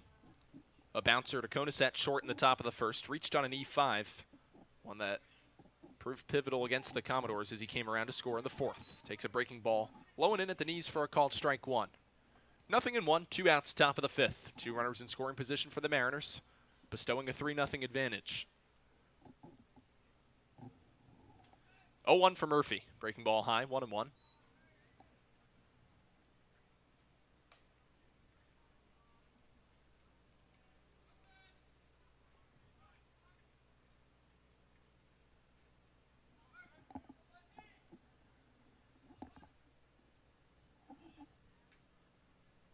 1-1 with 2 outs. Fastball gets away from the glove of Kennett, and coming in to score is Julio Solier, or check that, Micah Kirikov.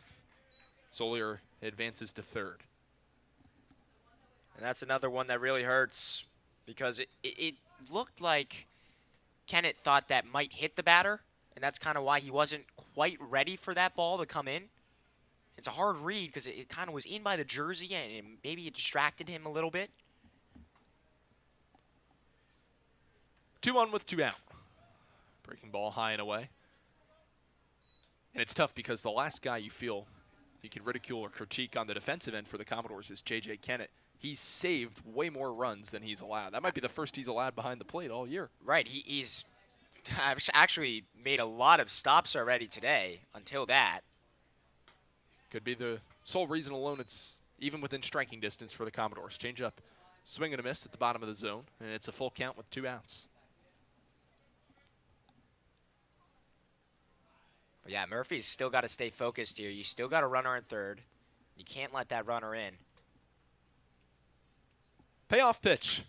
Line down the left field line. That's just going to go foul.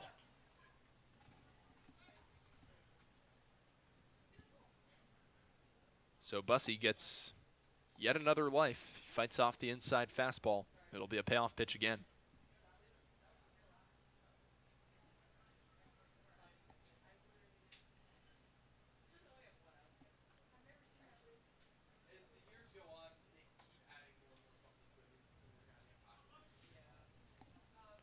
Murphy set, left side of the rubber. Payoff pitch with 2 outs, fouled off. Mariners being pests at the plate tonight against Commodore pitching. Taking something out of Coach Dom's book. Good at bats. Shake and bake. Shake and bake. So it'll be a payoff pitch with 2 outs. Commodores trail 4-0. Swing and a miss. Breaking ball dropped by Kennett, gets inside positioning. He'll toss down to first, and the side is retired.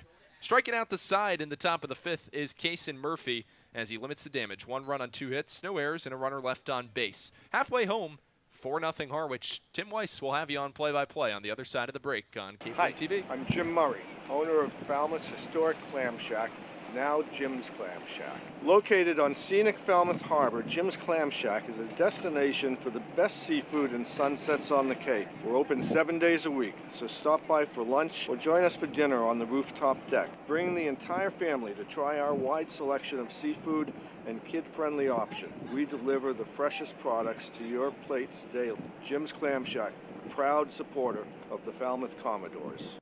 Introducing Open Cape, the local nonprofit internet service provider in this region. Open Cape's fast and reliable network is 100% fiber optic, providing affordable internet connectivity. To learn more, visit opencape.org and always speak with a live Open Cape representative. Open Cape, providing choice and competition for your home or business and the official internet provider of your Falmouth Commodores. We are Open Cape.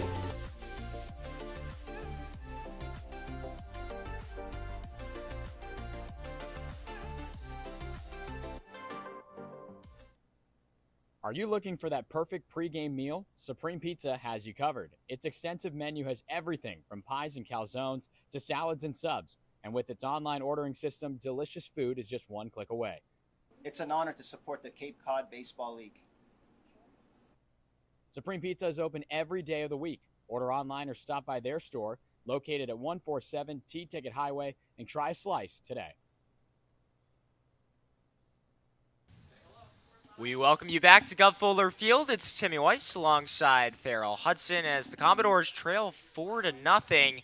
And you can see Falmouth came into this game really cruising offensively.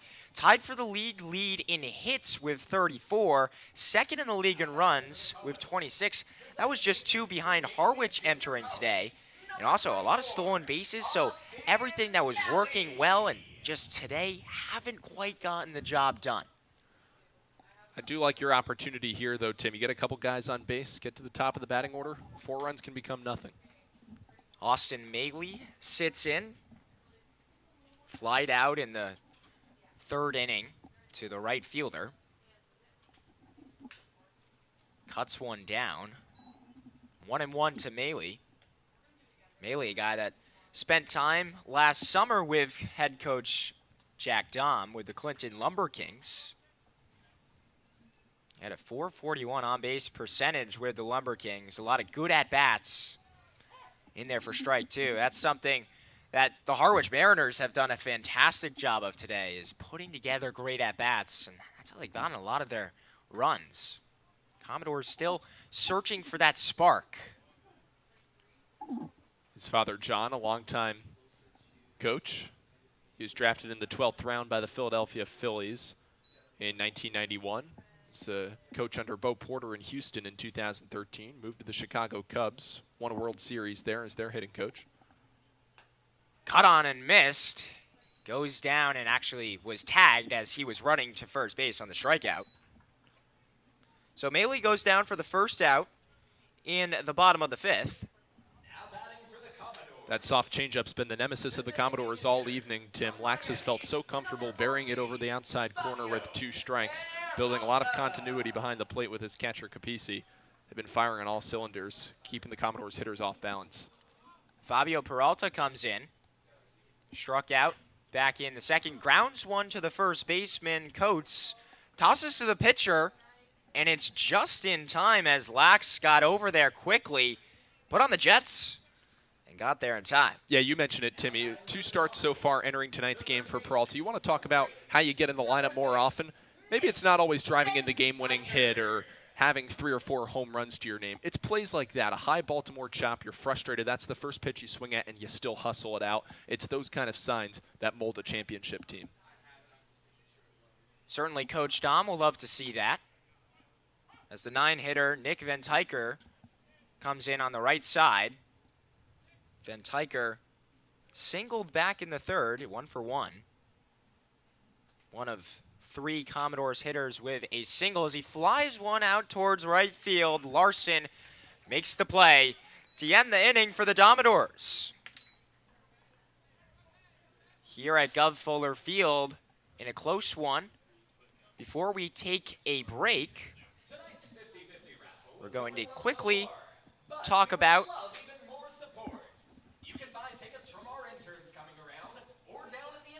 Netting Pros. Stadionic is the official netting and facility solutions partner of the Cape Cod Baseball League. When it comes to netting and building iconic sports facilities, it's Netting Pros. Stadionic, making sports facilities iconic. We'll be right back.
We welcome you back at a windy day at Gov Fuller Field. 4-0 Harwich over the Commodores. The pitch goes low from the left-hander, Kason Murphy. One of two left-handers on this Commodores roster. Doors were only down 1-0 going into the fourth inning, but then Harwich tacked on 3 runs in the last 2 innings and has jumped out to this 4-0 lead, taking the momentum away. Just outside, 2-1. Here to Trent Grindlinger.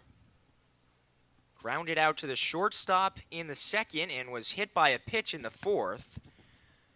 That started a long run of no hits in the fourth inning. But that was when Harwich was able to grab 2 runs in that inning because of 2 hit by pitches and an error.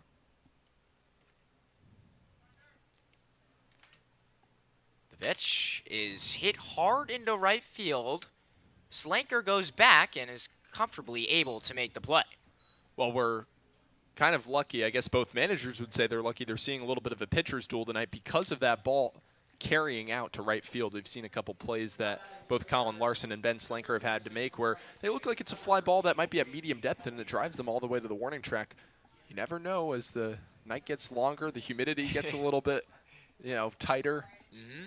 You never know. With that wind, anything could happen. First pitch is low to Peltier. 0 for 2 today with a strikeout looking and a ground out to third base. I know the home run derby's in a few weeks, Tim, but I wouldn't mind seeing a couple appetizers for it. And Peltier, a guy that hit a home run yesterday, or rather on Tuesday in the last game that the Mariners played. 3-run shot. Had 4 RBIs on the day. Pitch is low. Mariners have drawn 2 walks today. Commodores, on the other hand, have no walks.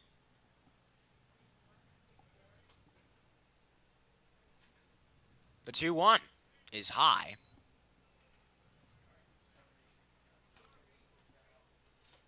I mean, Commodores have given up 2 free base runners because of the hit batsman. I mean, you could count it almost as a walk, but technically the box score's sitting pretty right now. No walks and 6 strikeouts. Hit hard at Konis, deals with it, makes the play over at first. Not an easy one for Konis, but he made it look easy, that's for sure. No, certainly not. With the lip of that infield grass, it took a little bit of a bounce, and on 3 hops, Konis snares it to the forehand side. That's been a place of comfortability for him all night. He's gotten a couple balls hit to the left of him, and very clean night at shortstop for Mr. Konis. Quentin Coates comes up at the right side. 4-0 Harwich in the top of the 6th. Breaking ball is just outside. Murphy, a rising junior at Louisville. Quentin Coates, 1 for 1 today with a single. But Murphy, in his first start against Orleans, went 2 2/3 with no hits, no earned runs. Came into today and last inning, he struck out 3 straight batters after allowing a couple of runners as it's hit far out into left field. On the run, Reback makes the play. The Commodores get out of this inning, still down 4-0 at Gov Fuller Field here on Cape League TV.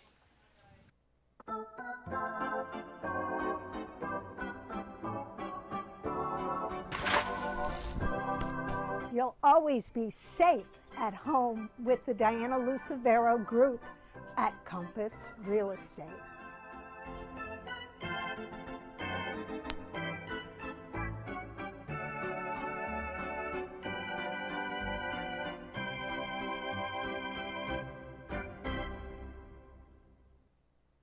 Hi, I'm Michael Kasparian, President of the Falmouth Chamber of Commerce. The Chamber is here for the benefit of the whole community. Whether you're a local business or a visitor, Falmouth has endless offerings, from its beautiful beaches and historical sites to its local shopping and eateries. The Chamber bridges the 8 villages, providing visitors with all the tools to make their trip one to remember. Our visitor center is located in downtown Falmouth, just off of Main Street. Come by and meet our team.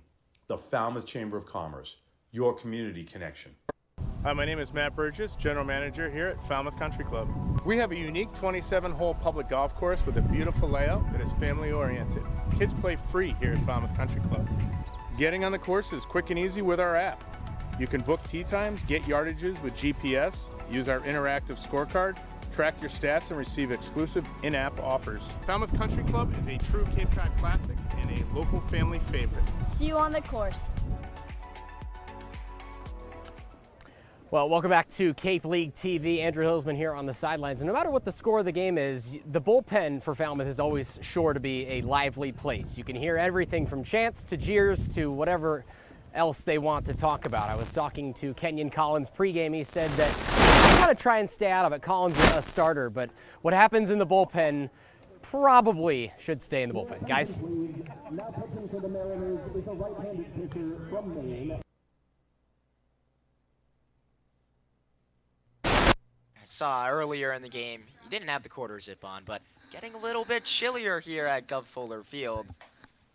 Timmy Weiss alongside Farrell Hudson with you as we're in the bottom of the 6th inning.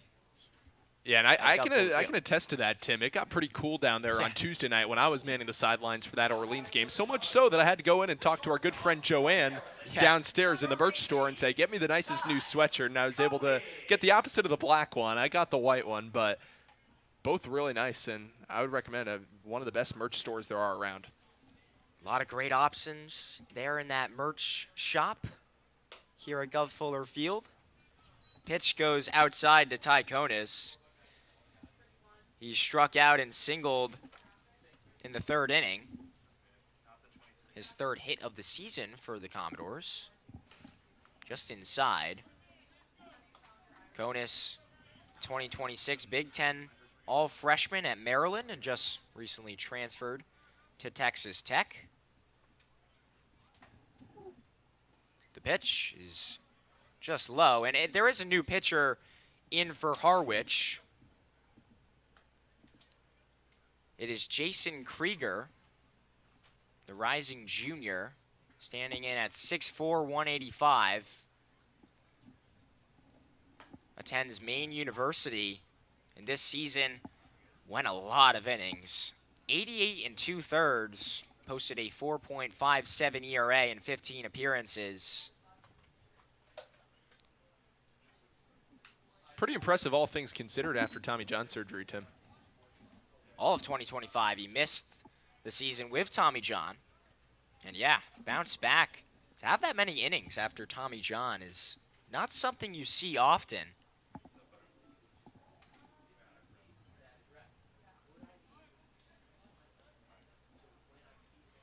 The 3-2. Flied out into right field. The first baseman ranges back. Couple of faces over there, and Larson comes in from right field to make the play.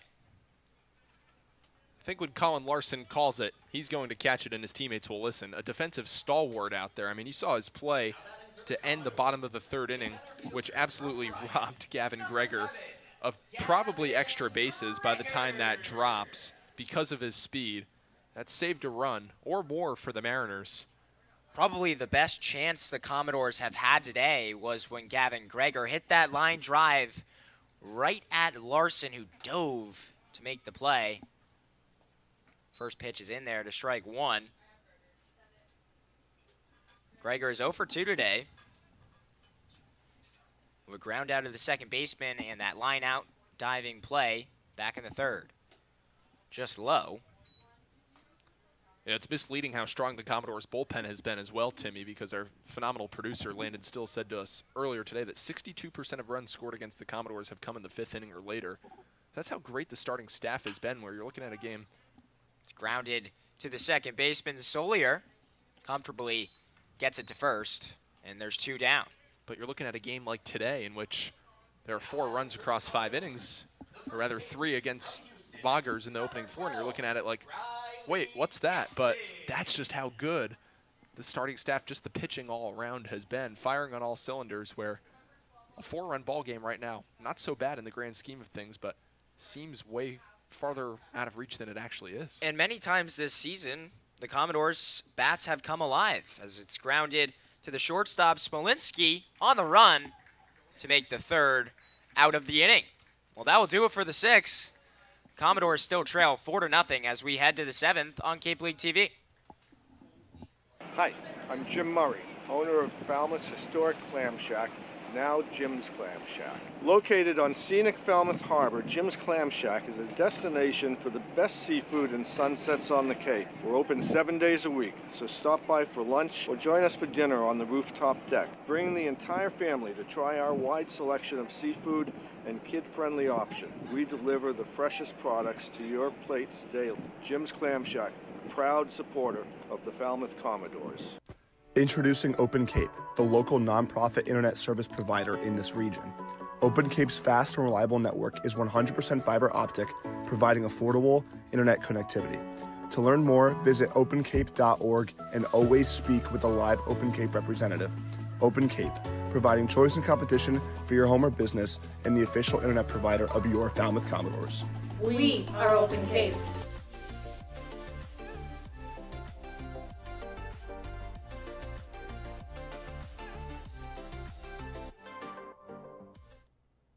Are you looking for that perfect pregame meal? Supreme Pizza has you covered. Its extensive menu has everything from pies and calzones to salads and subs. And with its online ordering system, delicious food is just one click away.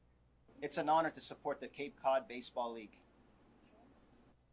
Supreme Pizza is open every day of the week. Order online or stop by their store located at 147 T-Ticket Highway and try a slice today.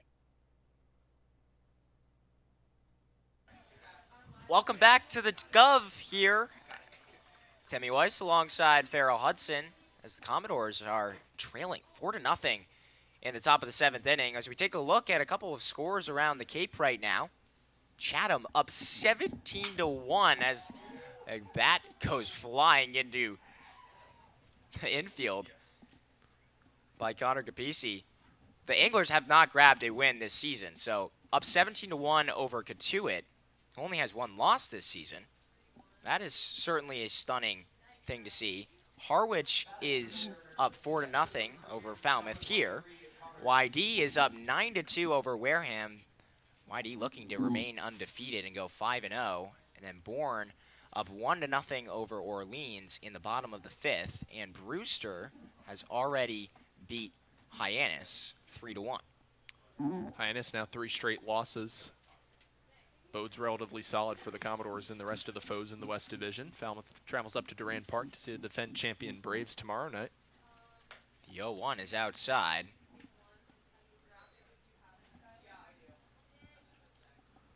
Commodores still have not faced Bourne or Hyannis or any team in their division. First matchup is tomorrow at Durand Park. It's hit hard into center field, going over the head of Gregor, and off the fence, he glides into second base. Capisi's in there standing with a double. And that ball just kept on carrying as well. I think Gavin Gregor thought he'd have to retreat just back a few steps, but then he just kept on hustling back, and it skims off the wall. I thought that was going to be a goner for the second, but the wind working to the advantage when put in play by Harwich so far tonight. Murphy's going to have to bear down. Runner in scoring position with nobody out. That was the first batter that he is allowed to reach base in 6 batters. Had retired 6 in a row after coming in the 5th and giving up 1 run. Bottom of the order with Micah Kirikoff.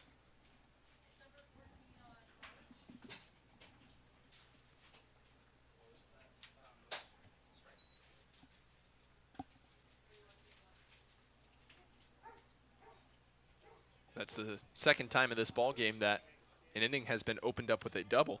Like Kirikoff, the aforementioned, at the plate right now, opened up a double in the top of the 5th over the head of Pearson Reebok. Just the second extra base hit today as well. And Kirikoff was 0 for 7 entering today. Grabbed his first hit back in the 5th inning with that double.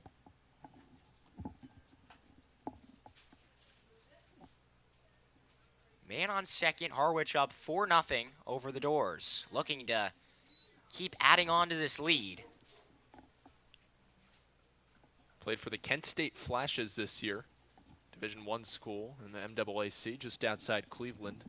42-15 overall record, 24-9 in the conference. Golden Flashes are always a fun watch, Tim. Hit hard down the left field line, foul.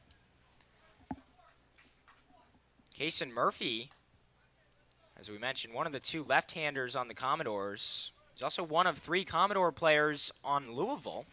Jimmy Nugent and Ben Slanker as well. Slanker in the lineup today. Nugent taking a rest with J.J. Kennett doing the catching. He's cut on and miss. Kennett grabs it, checks out the runner, and throws the first in time. And signs of a fundamentally elite catcher, Tim, are ones that do the little things that J.J. Kennett's able to execute so flawlessly. He's got communication with the rest of the infield. He's got a visionary. He keeps his feet moving. He's got a strong arm. He can steal bases, as you mentioned. He's one of the most valuable Swiss Army knives the Commodores are going to have all summer, and he exemplifies it with simple plays right there, just like a drop third strike.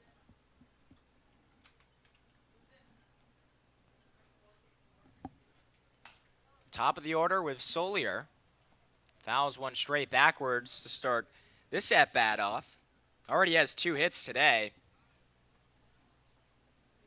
Hit .354 with 3 bombs with Boston College this season.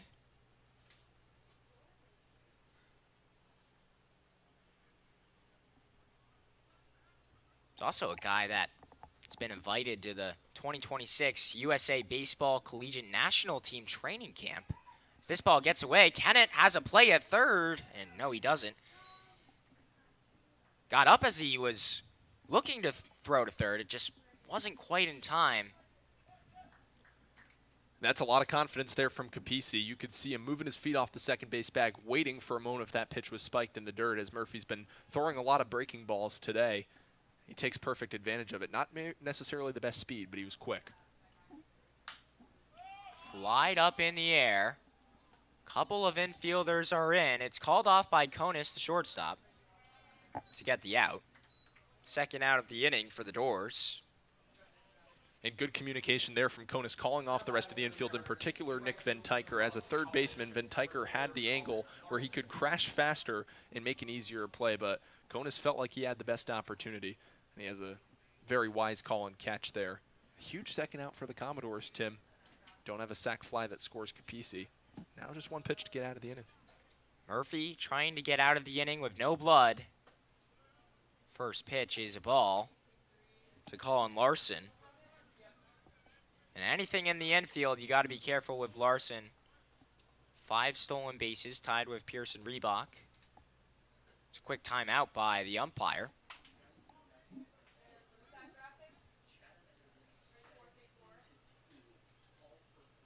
So it's a final score at Lowell Park in Katuitt. According to our producer Landon Stills, they called it a mercy rule. Just lined up the middle for a single by Larson. A run scores as Capisi crosses the plate, and it's 5-0 here at Gov Fuller Field. 17-2 loss. 4 for 5 with 6 RBIs was Gabe Frazier for the Chatham A's. Chatham Anglers, should I say.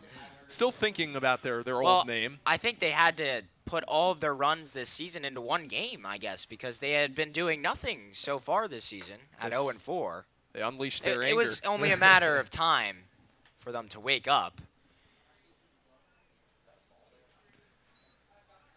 There'll be more times than not I probably call them the Chatham A's, like we still call them the Anaheim Angels or the Tampa Bay Devil Rays. Grounded just foul on the first base side. There's some names that just stick with you, Tim. Mm-hmm.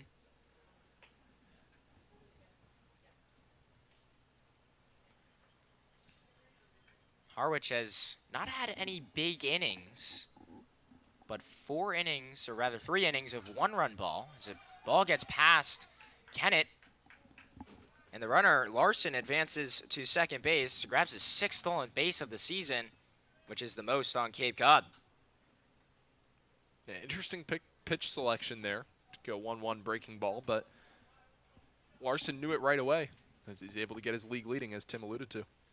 Now it's a big chance for Smolinski to drive in a run. Harwich has only scored 2 runs in 1 inning so far. That was back in the 5th.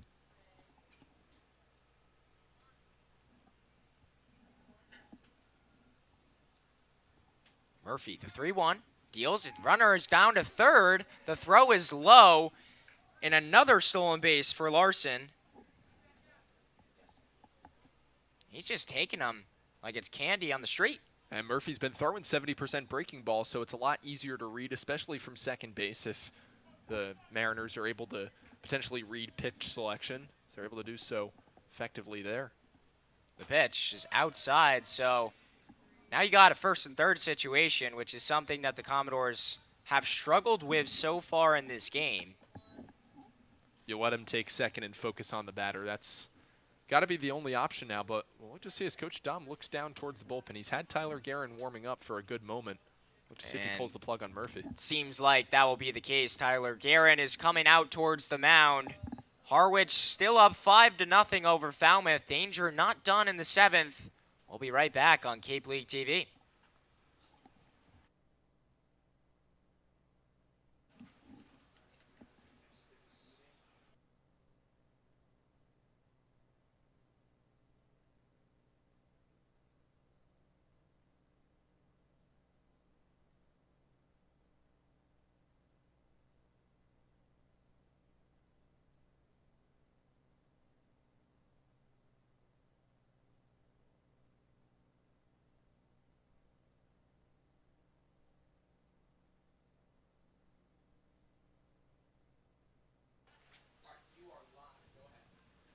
Back here at Gov Fuller Field, a short break. And the right-hander, rising junior at Georgia Tech, Tyler Guerin, in the game for the Doors. 5-0 Harwich over Falmouth. A really tough situation to be put in here with runners on the corners. Certainly, but Tyler Guerin's one of the guys I'm most excited to see this summer in the Cape. He's got the build of Paul Skeens. He's got the windup of Justin Verlander. He's got the release point of Nathan Eovaldi. He's got everything you love about right-handed power pitchers in baseball in one. And it was indicative in his closing against Brewster on Sunday. 2 strikeouts, fluid, whippy arm action downhill at 94. 8 or 9 foot stride. Really hard to pick up at a 3/4 arm slot, especially with predominant righty hitters. Well, let's say if you can emulate those pitchers that you just mentioned, that's pretty good territory to be in and a pretty good way to pitch. But Guerin, he just transferred from Iowa after this season. But over there with the Hawkeyes in his 2nd season, he took a big jump up. His starts went from just 2 his freshman season to 8 this year. Now making his relieving role with the Commodores. But he also pitched over 35 innings more this season and ended up with the 3rd most starts on the Hawkeyes by the end of the year. From Iowa, number 36, Tyler. Now he has to get himself into this pressure mindset. Pressure, but all you need is a pitch to get out of the top of the inning, Tim, and those 2 base runners right now on the corners just inherited, but it's not his responsibility. So for Guerin, you're thinking pitch in the strike zone here that I have 7 guys out of the field on defense, can just get me out of the inning. And it's Charlie Bussey in there for the Harwich Mariners. And he has the chance to break open this game, put it in a spot that the Doors might not be able to come back from. It's inside, nearly hit him. It actually does hit him. You know, I thought he got out of the way for a second, but it actually just hit the beginning of his leg, that front part of his leg.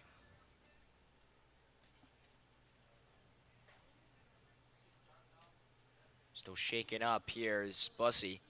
3 hit batsmen tonight by Commodore pitching. That's very unusual considering the clip at which they've been pitching at and how much control the strike zone, especially the relievers, have had so far this season, Timmy. But you're seeing a lot of inside cut fastballs running into right-handed hitters in tonight's game. All three, or rather the two hit batsmen were right-handed hitters. Ty Smolinski was not, leading off the top of the fourth.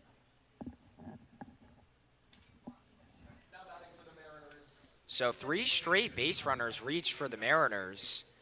And all of a sudden, a lot of danger in this inning.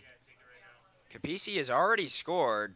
He doubled to start off the inning after 2 outs that Murphy was able to get. He gave up 2 base runners. And the first batter that Guerin faces, he hits, brings up Grindlinger. Bases loaded, ball gets away. Another run is going to come in as Colin Larson crosses the plate to make it 6-0 Harwich. That's a tough one. He wants to get a lot of grip, throw a low fastball. Instead, just chokes it, spikes it in the dirt. And with Kennett, it's tough when you have to get or field a lot of baseballs in the dirt consistently all game and have to block, as he's unable to read it there. So Guerin really trying to find the zone right here. Losing it a little bit. The pitch. It's just outside of the strike zone again. You got runners on second and third. Smolinski on second, or on third, and Bussey on second.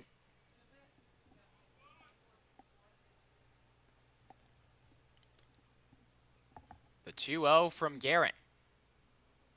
Inside. And another ball.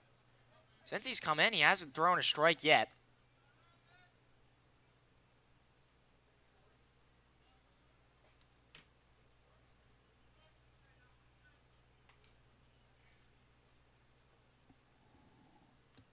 Guerin on a 3-0. You would think this is no sign. Yep, he's going to take that ball every day, 3-0. So it loads the bases in a really tough spot for Guerin. Just got to find the zone here. Now batting for the Mariners, the third baseman from Wright State, number 13, J.P. Peltier.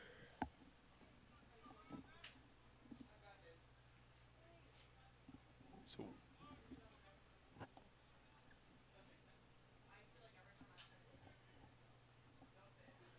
that walk is our free pass of the game, presented by Cape Cod Community College. Go to Cape Cod Community College for free. Every program, no tuition or fees for those that qualify.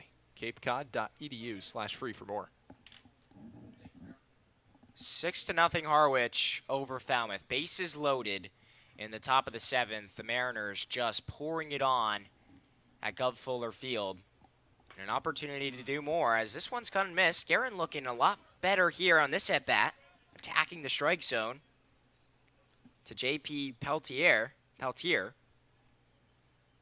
8th batter of the inning for the Mariners.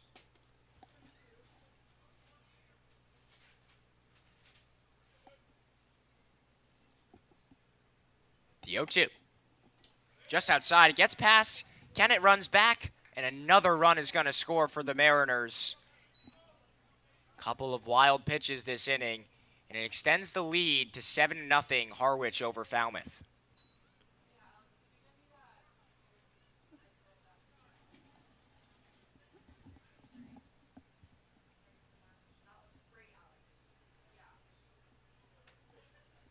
Well, it's a really tough spot to get put into with 2 runners on out of the bullpen.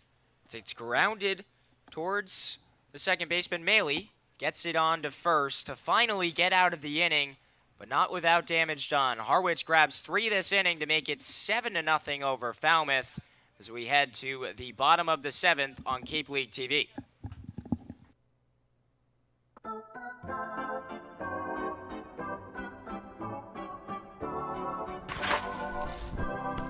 You'll always be safe at home with the Diana Lucevero Group at Compass Real Estate.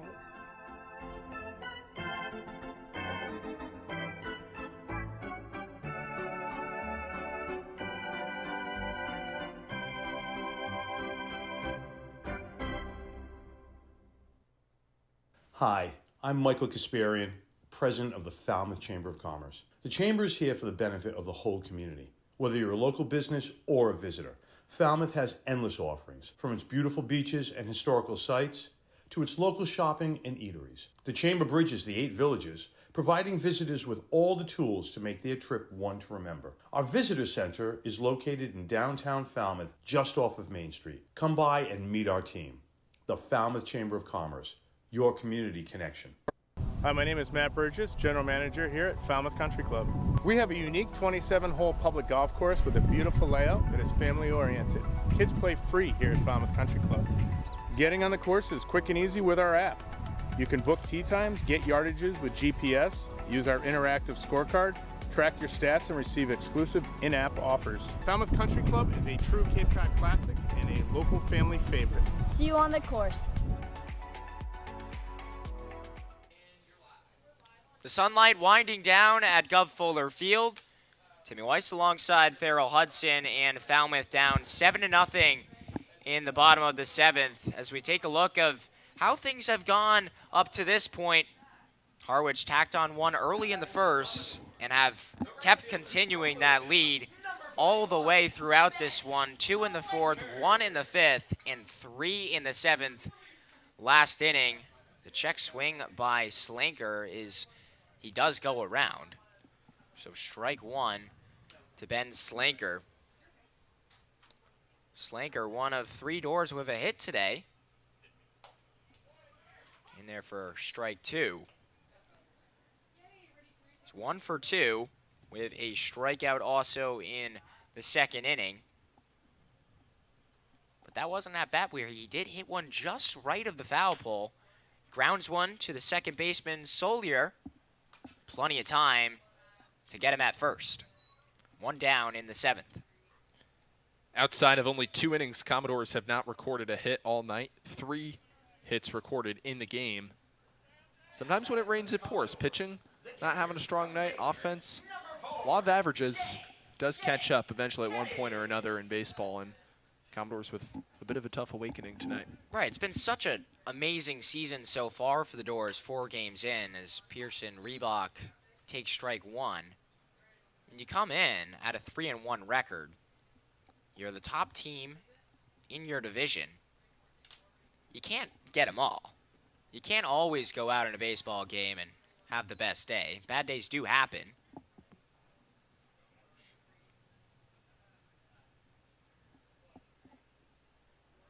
But so far, it's still been a great season. I mean, started the season 2-0, and that was the first time since 2019 the Doors had done that. Reebok swings and misses to go down for the second out. The average World Series champion still loses 43% of their games in the regular season. Baseball is such a failure-oriented sport. That's why Coach Dom says shake and bake. All right. As long as the team's still having fun, that's exactly what Coach Dom's motto, win the day, is all about. Attitude, effort, and shake and bake, meaning have fun. It's more fun to say shake and bake than have fun. That, of course, from Talladega Nights, a reference to that. It's a kid's game after all, Tim.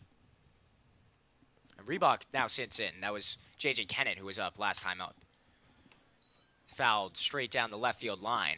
And we have a couple Minnesota kids here. Adam Urban, Tyler Guerin.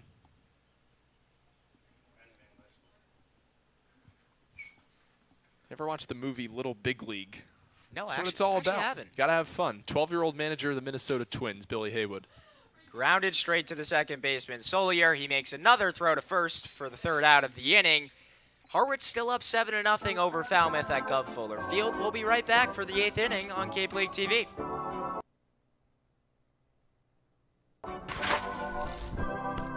You'll always be safe at home with the Diana Lucevero Group at Compass Real Estate.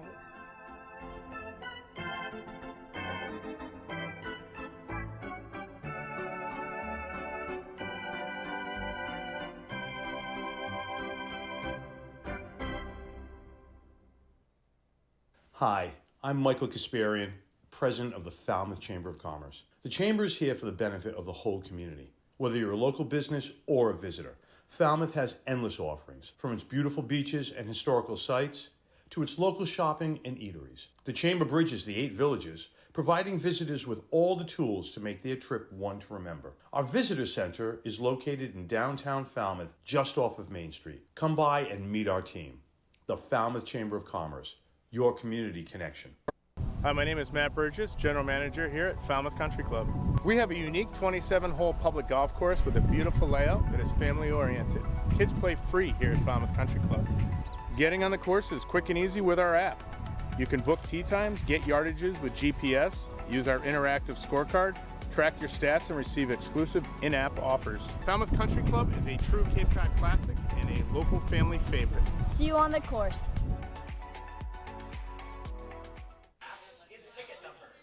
Harwich up 7-0 over the Commodores at Gov Fuller Field. It's Timmy Weiss alongside Thera Hudson. We also have Andrew Hillsman down on the sidelines today.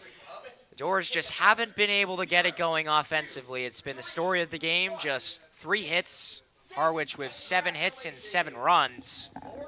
But the Doors bats not helping them out today, how they have been all season long.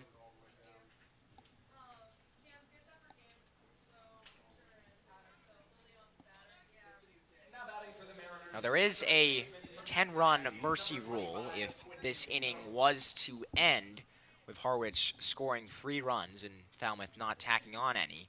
Just something to keep in mind. Tyler Guerin back out there on the mound. In there for strike 1. You know, you're in the land of the comebacks. I know football season's a couple months away, but you're just an hour down the road from where the New England Patriots have played some football. You're only down a touchdown. You could view it that way. You get a couple guys on base, bat around. Got to keep the faith. Flied out towards center field. Gregor stands under it, and there's one down in the top of the 8th inning.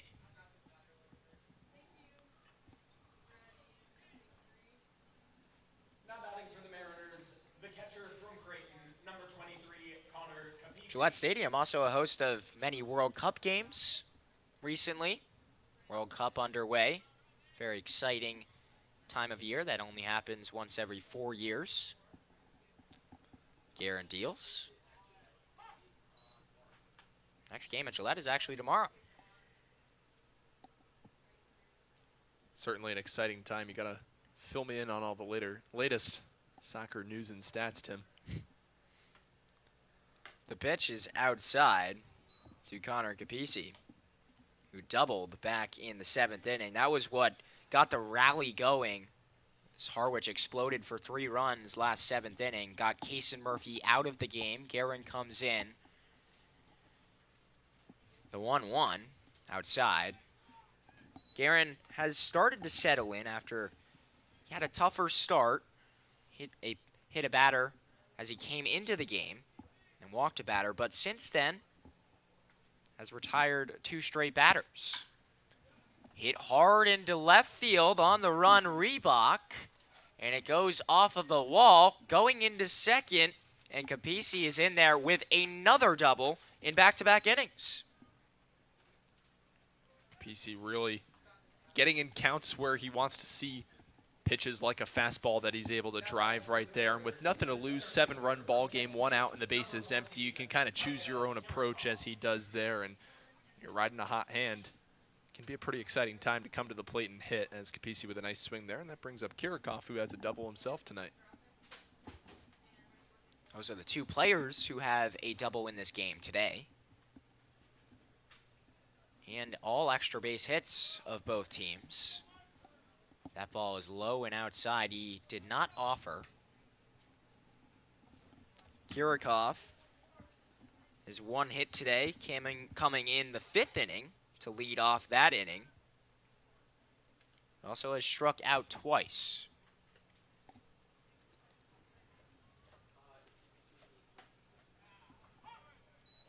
In there for strike 1. Guerin spent the last 2 summers with the Madison Mallards in the Northwoods League. And last summer, he had the most starts on the team with 7 and pitched the 2nd most innings on the team. Outside, it gets away from him. The runner, Capisi, gets down to 3rd comfortably. Even though some pitches have skipped away from J.J. Kennett in the last few innings, Commodores pitching not necessarily doing a great job aiding his ability to frame those baseballs, stop them across the plate. He was set up inside there, and then Guerin yanks it in the left-handed batter's box. Right, and there's been a couple as well that have bounced low, and he's kept in front of him. It's been hard for him to keep it from going away, too far away from him. Tyler Guerin's older brother, Blake, also a player at Iowa, spent this year at South Alabama, shall I say. He's a power hitter, 16 homers, 58 RBIs at South Alabama. It is blooped into left field, down for a hit. Another run crosses with Capisi, and it's an RBI single here from Kirikov. I mean, how about the bottom of this order tonight between Coates, Capisi, and Kirikov? 4 for 8, including 2 extra base hits. More hits than the Doors have today. That's just been the type of day it's been for Falmouth. Now batting for the Mariners, the second baseman from Boston College, number 7, Julio Soler. As Joe Sabbath gets loose in the bullpen. Sabbath, a guy that pitched on Tuesday against Orleans. He came in to the 9th to close out the game. Allowed 3 runs. He didn't have his best stuff. It's certainly a guy the Commodores expect to be very good for them throughout the season. Was dominant last season in the Cape.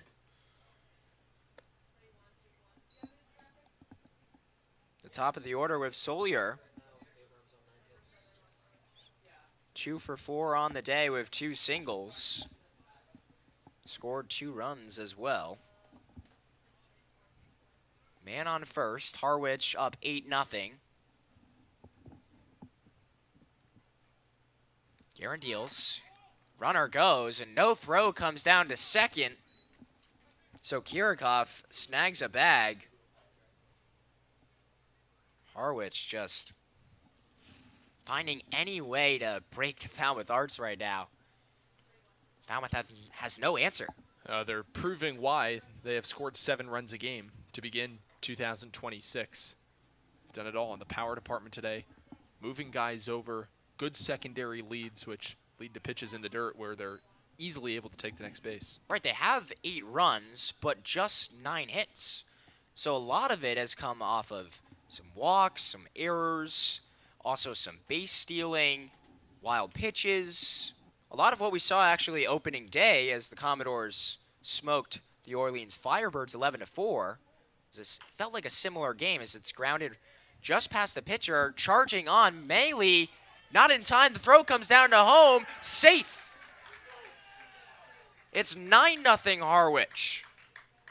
The runs are not stopping, and the luck is just running out for the Doors. Great speed on both ends and the wherewithal from Kirikov to round third. He knows that the Commodores, maybe some slumped shoulders, they're a little bit tired. It's been a frustrating evening. That's how you apply pressure, by continuing to dominate, regardless of whether the score is a blowout. That's been the brand of baseball Harwich has been playing all night. To their benefit, they've looked outstanding with a 9-0 lead. So Jack Dahm comes out, and this is going to be the end of Tyler Guerin's night.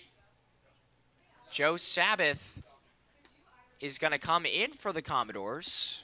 As we just mentioned, a guy that pitched the other day against Orleans as Falmouth won their 3rd game of the season on Tuesday at Gov Fuller Field. Falmouth is 2-0 at home. They have not suffered a loss at the Gov this season. Harwich, another team that is dominated at their home field, also 2-0. So let's take a look at the upcoming schedule for the Commodores. Tomorrow night, they go to Durand Park to take on the defending Cape Cod League champion and division rival Bourne Braves. Saturday night, it's way out at Veterans Field, playing the Chatham Anglers. On Sunday, back home against division rivals Wareham. A lot of fun games coming up for the Doors. Tell you what, I'm excited to go to Chatham for the first time this season. It's one of the most historic parks in all of the Cape. Me too. Original 4, I believe. Right? Part of the original 4 teams, just like Falmouth as well. like the original 6 in hockey. Different conferences, but when the Chicago Blackhawks and Bruins or New York Rangers play, it's always a fun time, just for nostalgic purposes. Here there's great ice cream in Chatham, too. There's great everything. There's a lot of great things. It'll be a fun Chatham. road trip out there. A lot of nice restaurants. Any time spent with you and Andrew, it's Yes. a good time. A lot of nice beaches as well over there. You know, I'll see if, I guess we could try and sneak in some time before the game maybe. Get a over to pregame swim. beach. But there's plenty of those in Falmouth as well. Not like we're missing out. Certainly not a shortage of beaches. A couple of the interns have gone over to Old Silver and the Falmouth Heights, which is nearby Gov Fuller Field. I love Falmouth Heights. You got a nice view of Martha's Vineyard. Nice beach there. A couple nice restaurants nearby. It's a good time. Not much to complain about when you're on the Cape. Certainly not, especially in the warm months. So Joe Sabbath faces his first batter with a runner on first in a 9-0 game. Larson is up. It's flied out towards right field. Slanker grabs it to make the second out of the inning. 1 up, 1 down for Sabbath. That's important. Right now, this is about a confidence boost. You're down 9-0 in a game. Joe Sabbath knows the kind of outing he had against Orleans on Tuesday night. It's about finding the strike zone, working with your battery mate in J.J. Kennett in efficiency. He did that on 1 pitch right there. We'll look to continue it here with 2 out. And that shows as well the trust Coach Dom has in him to send him out the next game. Immediately wanting to get him back on the bump so he can get his confidence back.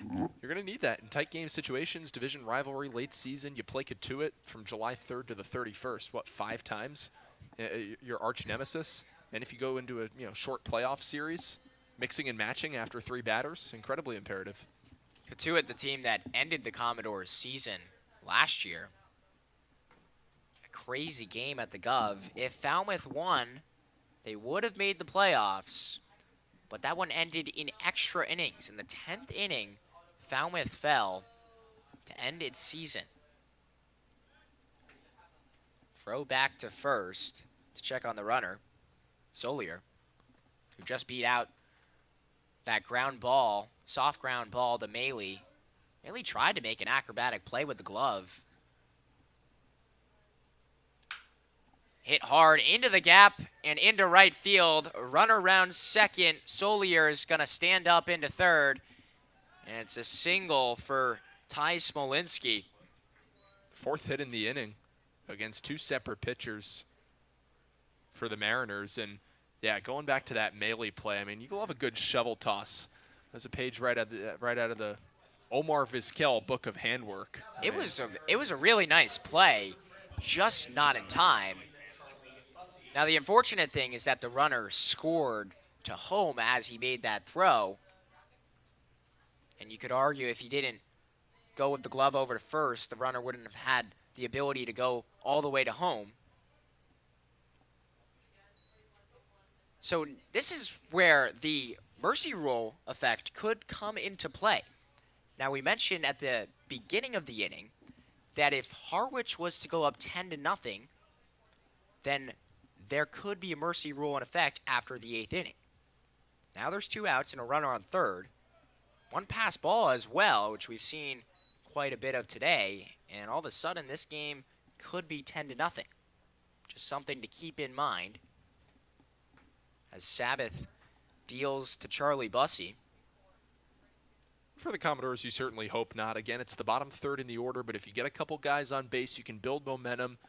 While the W might not appear in the column in tonight's game, very important to have a wave of momentum, especially offensively, going up to Bourne tomorrow night. Bussey has not gotten a hit today just yet, but he came into today hitting .500. Guy who plays D2 ball at Francis Marion has a chance to put double digits on the board for the Mariners. Just low. And in the day of the pitch clock, at least at the major league level, that's not usually what you'd see. in a game that's 9-0. A lot of the old school umpires, in fact, if anything, will just expand the strike zone with a game that's 8 or 9 runs or more, like there. And that one's in there. Well, you also have to remember the mercy rule could be in effect. So, possible that could be 10-0, and this game could be wrapped up soon. Sabbath trying to make sure that doesn't happen, that the Doors can keep going here. The 3-2 is fouled to the right side of the field.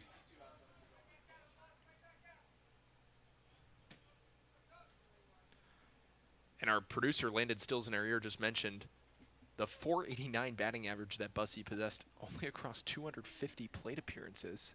It's absolutely at Francis Marion. Absolutely insane what he was able to do. That's at least 50 games. That's why he's here on the Cape. The 3-2 is low as a runner takes off to second, but it doesn't matter. So another walk in this inning keeps going. 9-0 Harwich. The damage is not done, and Grindlinger has a chance to open it up even more in the top of the 8th inning.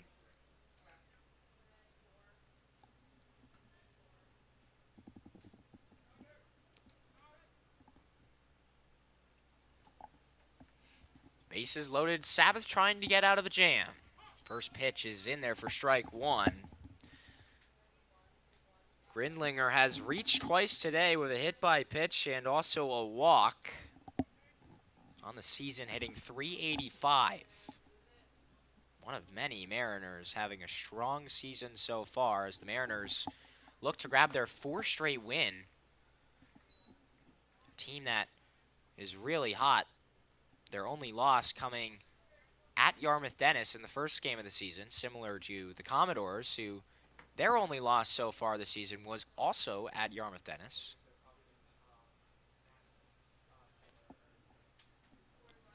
Bases loaded. The pitch is hit hard into left field, going back, and it's gone.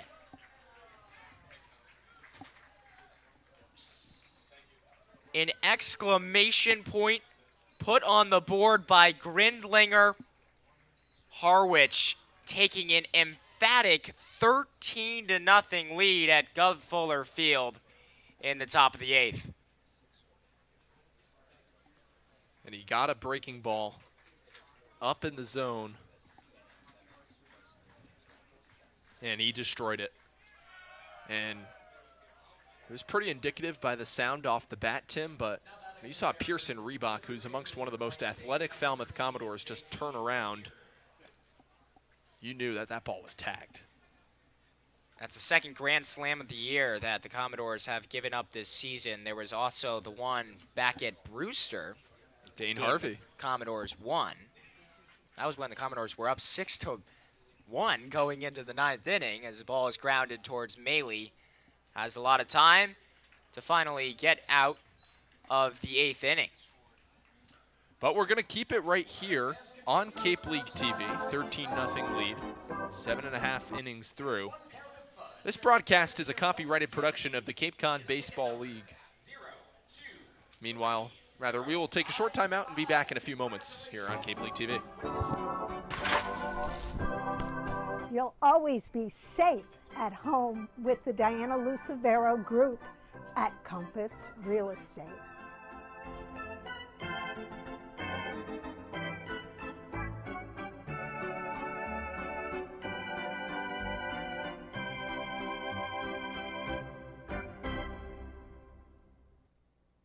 Hi, I'm Michael Kasparian, president of the Falmouth Chamber of Commerce. The Chamber is here for the benefit of the whole community. Whether you're a local business or a visitor, Falmouth has endless offerings, from its beautiful beaches and historical sites to its local shopping and eateries. The Chamber bridges the 8 villages, providing visitors with all the tools to make their trip one to remember. Our visitor center is located in downtown Falmouth, just off of Main Street. Come by and meet our team. The Falmouth Chamber of Commerce, your community connection. Hi, my name is Matt Burgess, General Manager here at Falmouth Country Club. We have a unique 27-hole public golf course with a beautiful layout that is family-oriented. Kids play free here at Falmouth Country Club. Getting on the course is quick and easy with our app. You can book tee times, get yardages with GPS, use our interactive scorecard, track your stats, and receive exclusive in-app offers. Falmouth Country Club is a true Cape Cod classic and a local family favorite. See you on the course. I don't think there's a point in talking to anybody else. Personally.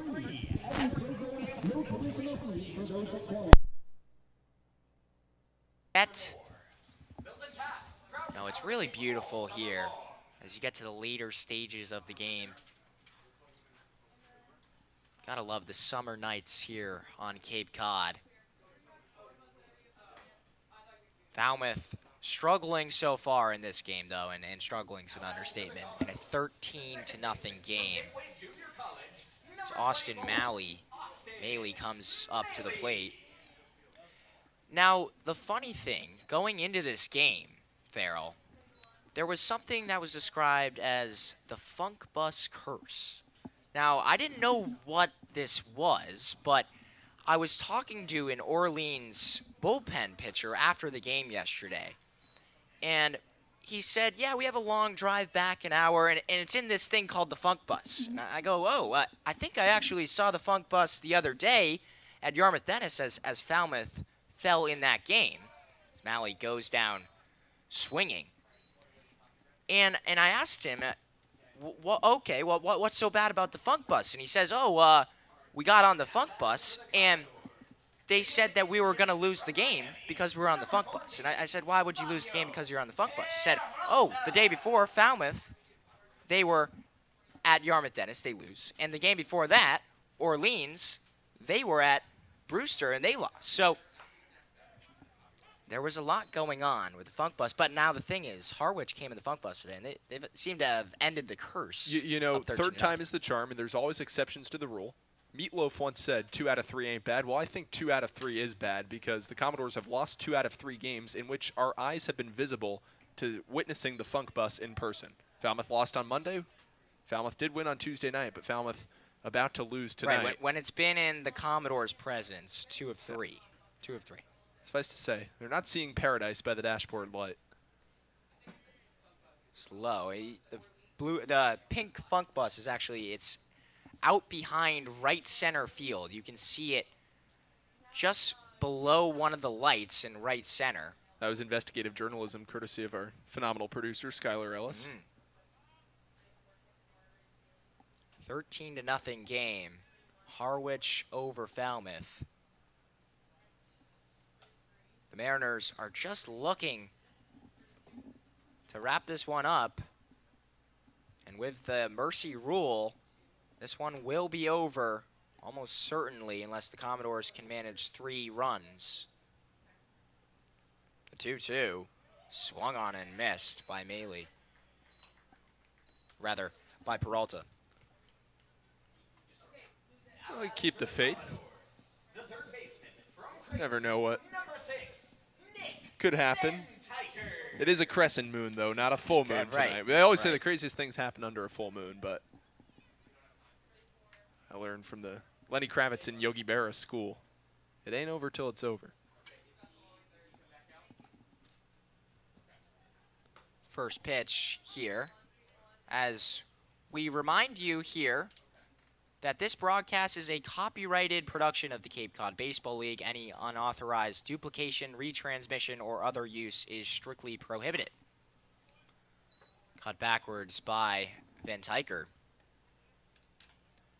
And Falmouth can't be too upset. Obviously, with this game, they're going to be upset. But they can't be too upset because they're still going to be 3-2 this season, and you're going into your first divisional game tomorrow. Still will have a chance to grab first place with a win. Van Tyker swings and misses, and that one will do it here at Gov Fuller Field. Harwich cruises to a 13-0 win. It was all Mariners today. Simple as that. All Mariners, to say the least. 12 hits for Harwich. They score 13 runs. Commodores make an error, only score, or do not score at all. Only register 3 hits in the ball game. It was one of those matchups in which you're facing a crafty lefty, a different arm angle, and then you go to face a hard-throwing righty right after that. And Jason Krieger, that could be especially hard to pick up. And with Falmouth scoring at the high clip that they were, 6.5 runs per game across the first 4, that can be incredibly tough. And when you get 2 pitchers that are as crafty as you saw with both Lax and Krieger this evening. And it wasn't really a bad start by the Commodores' starter today, and Wilson Moggers went 4 innings, allowing 3 hits and 2 earned runs. Came out, and it wasn't the start that we've been seeing from maybe some of these pitchers, but he definitely gave the Commodores a chance today. It felt like a quality start, a chance to win, as you alluded to, Timmy, but I think offensively, that was the part that was most frustrating tonight. I think, yes, certainly the pass balls and also being able to control the run game. That's such an underrated element that the Commodores, might have to work on a little bit after tonight's game. You saw that 7th inning, a lot of passed balls, and that's due in part, too, to J.J. Kennett in there facing 3 different Commodores pitchers and a lot of guys on base. That can be very taxing, not only just physically but mentally. And it was weird today because the Commodores came in with one of the best offenses in the Cape. You had scored 26 runs, which was only behind Harwich. And to score 0 runs today, it felt like the plate appearances just weren't as good as we've seen all season long, with working the counts and getting scrappy plays and forcing singles. That's what the Commodores have done a really good job of so far this season, is just somehow getting on base and causing havoc. And I think of some of the amazing starters that the Commodores faced in the opening couple games. You look at the craftiness of Justin Legurnick out of Clemson for Orleans. He was phenomenal. Or Maverick Rizzi, the 6'9" right-hander from LSU who can throw 94 miles an hour. How about Nate Eisler flying under the radar playing Ivy League baseball at Dartmouth with that start for YD on Monday?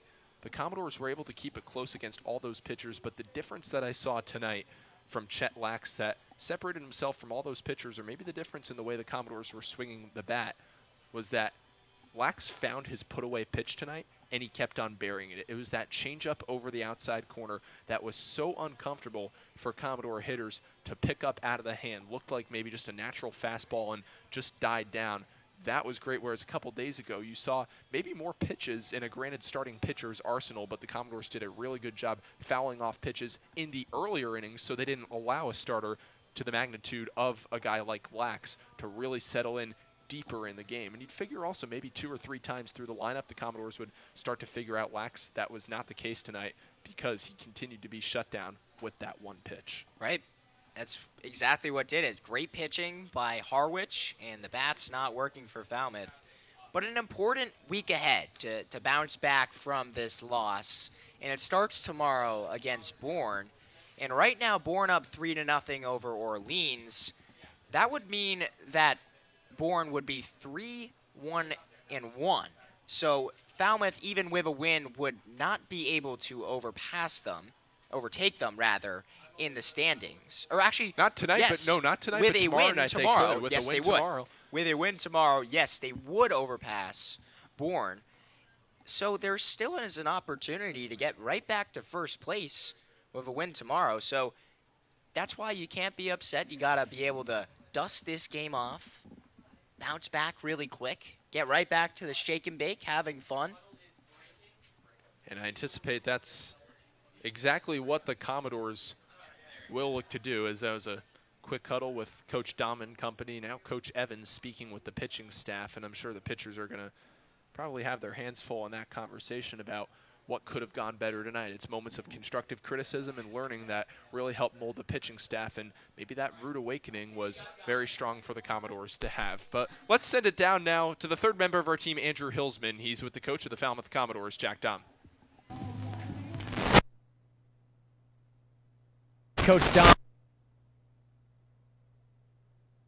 Well, you know what?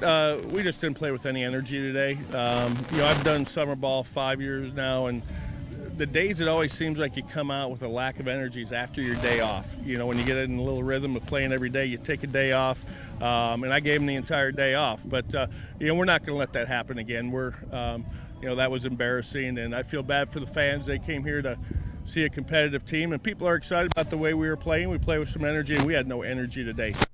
experience for this team. As I told them, we'll chalk it up and learn from it and make sure that doesn't happen again. First divisional opponent matchup tomorrow. What are you looking forward to playing Bourne? You know, a lot better effort. I see us have some competitive at-bats, limit the free bases. You know, they scored a lot of runs because we were walking guys and hit by pitches and stuff like that. So I want to see our pitchers throwing strikes and really limited in the free bases. That's the biggest thing. Offensively, we a lot more competitive. Their pitcher, I don't want to take anything away from their pitchers. They threw very well, but we got to be better from an offensive standpoint. Thanks for your time, Coach. Thank you. Appreciate it. Guys, that's all we have from Gov Fuller Field today. Final score 13-0 by Mercy Rule. Falmouth plays tomorrow at Bourne at 6 o'clock, the first divisional matchup of the year. But until then, saying so long from Gov Fuller Field for our producers, Tyler Ellis, Landon Sills, our director, Emily Gerard, of course, our wonderful camera people as well, and then the fellas up in the booth, Farrell Hudson and Timmy Weiss. I'm Andrew Hillsman saying so long. Commodores lose 13-0. Back at it tomorrow against Bourne.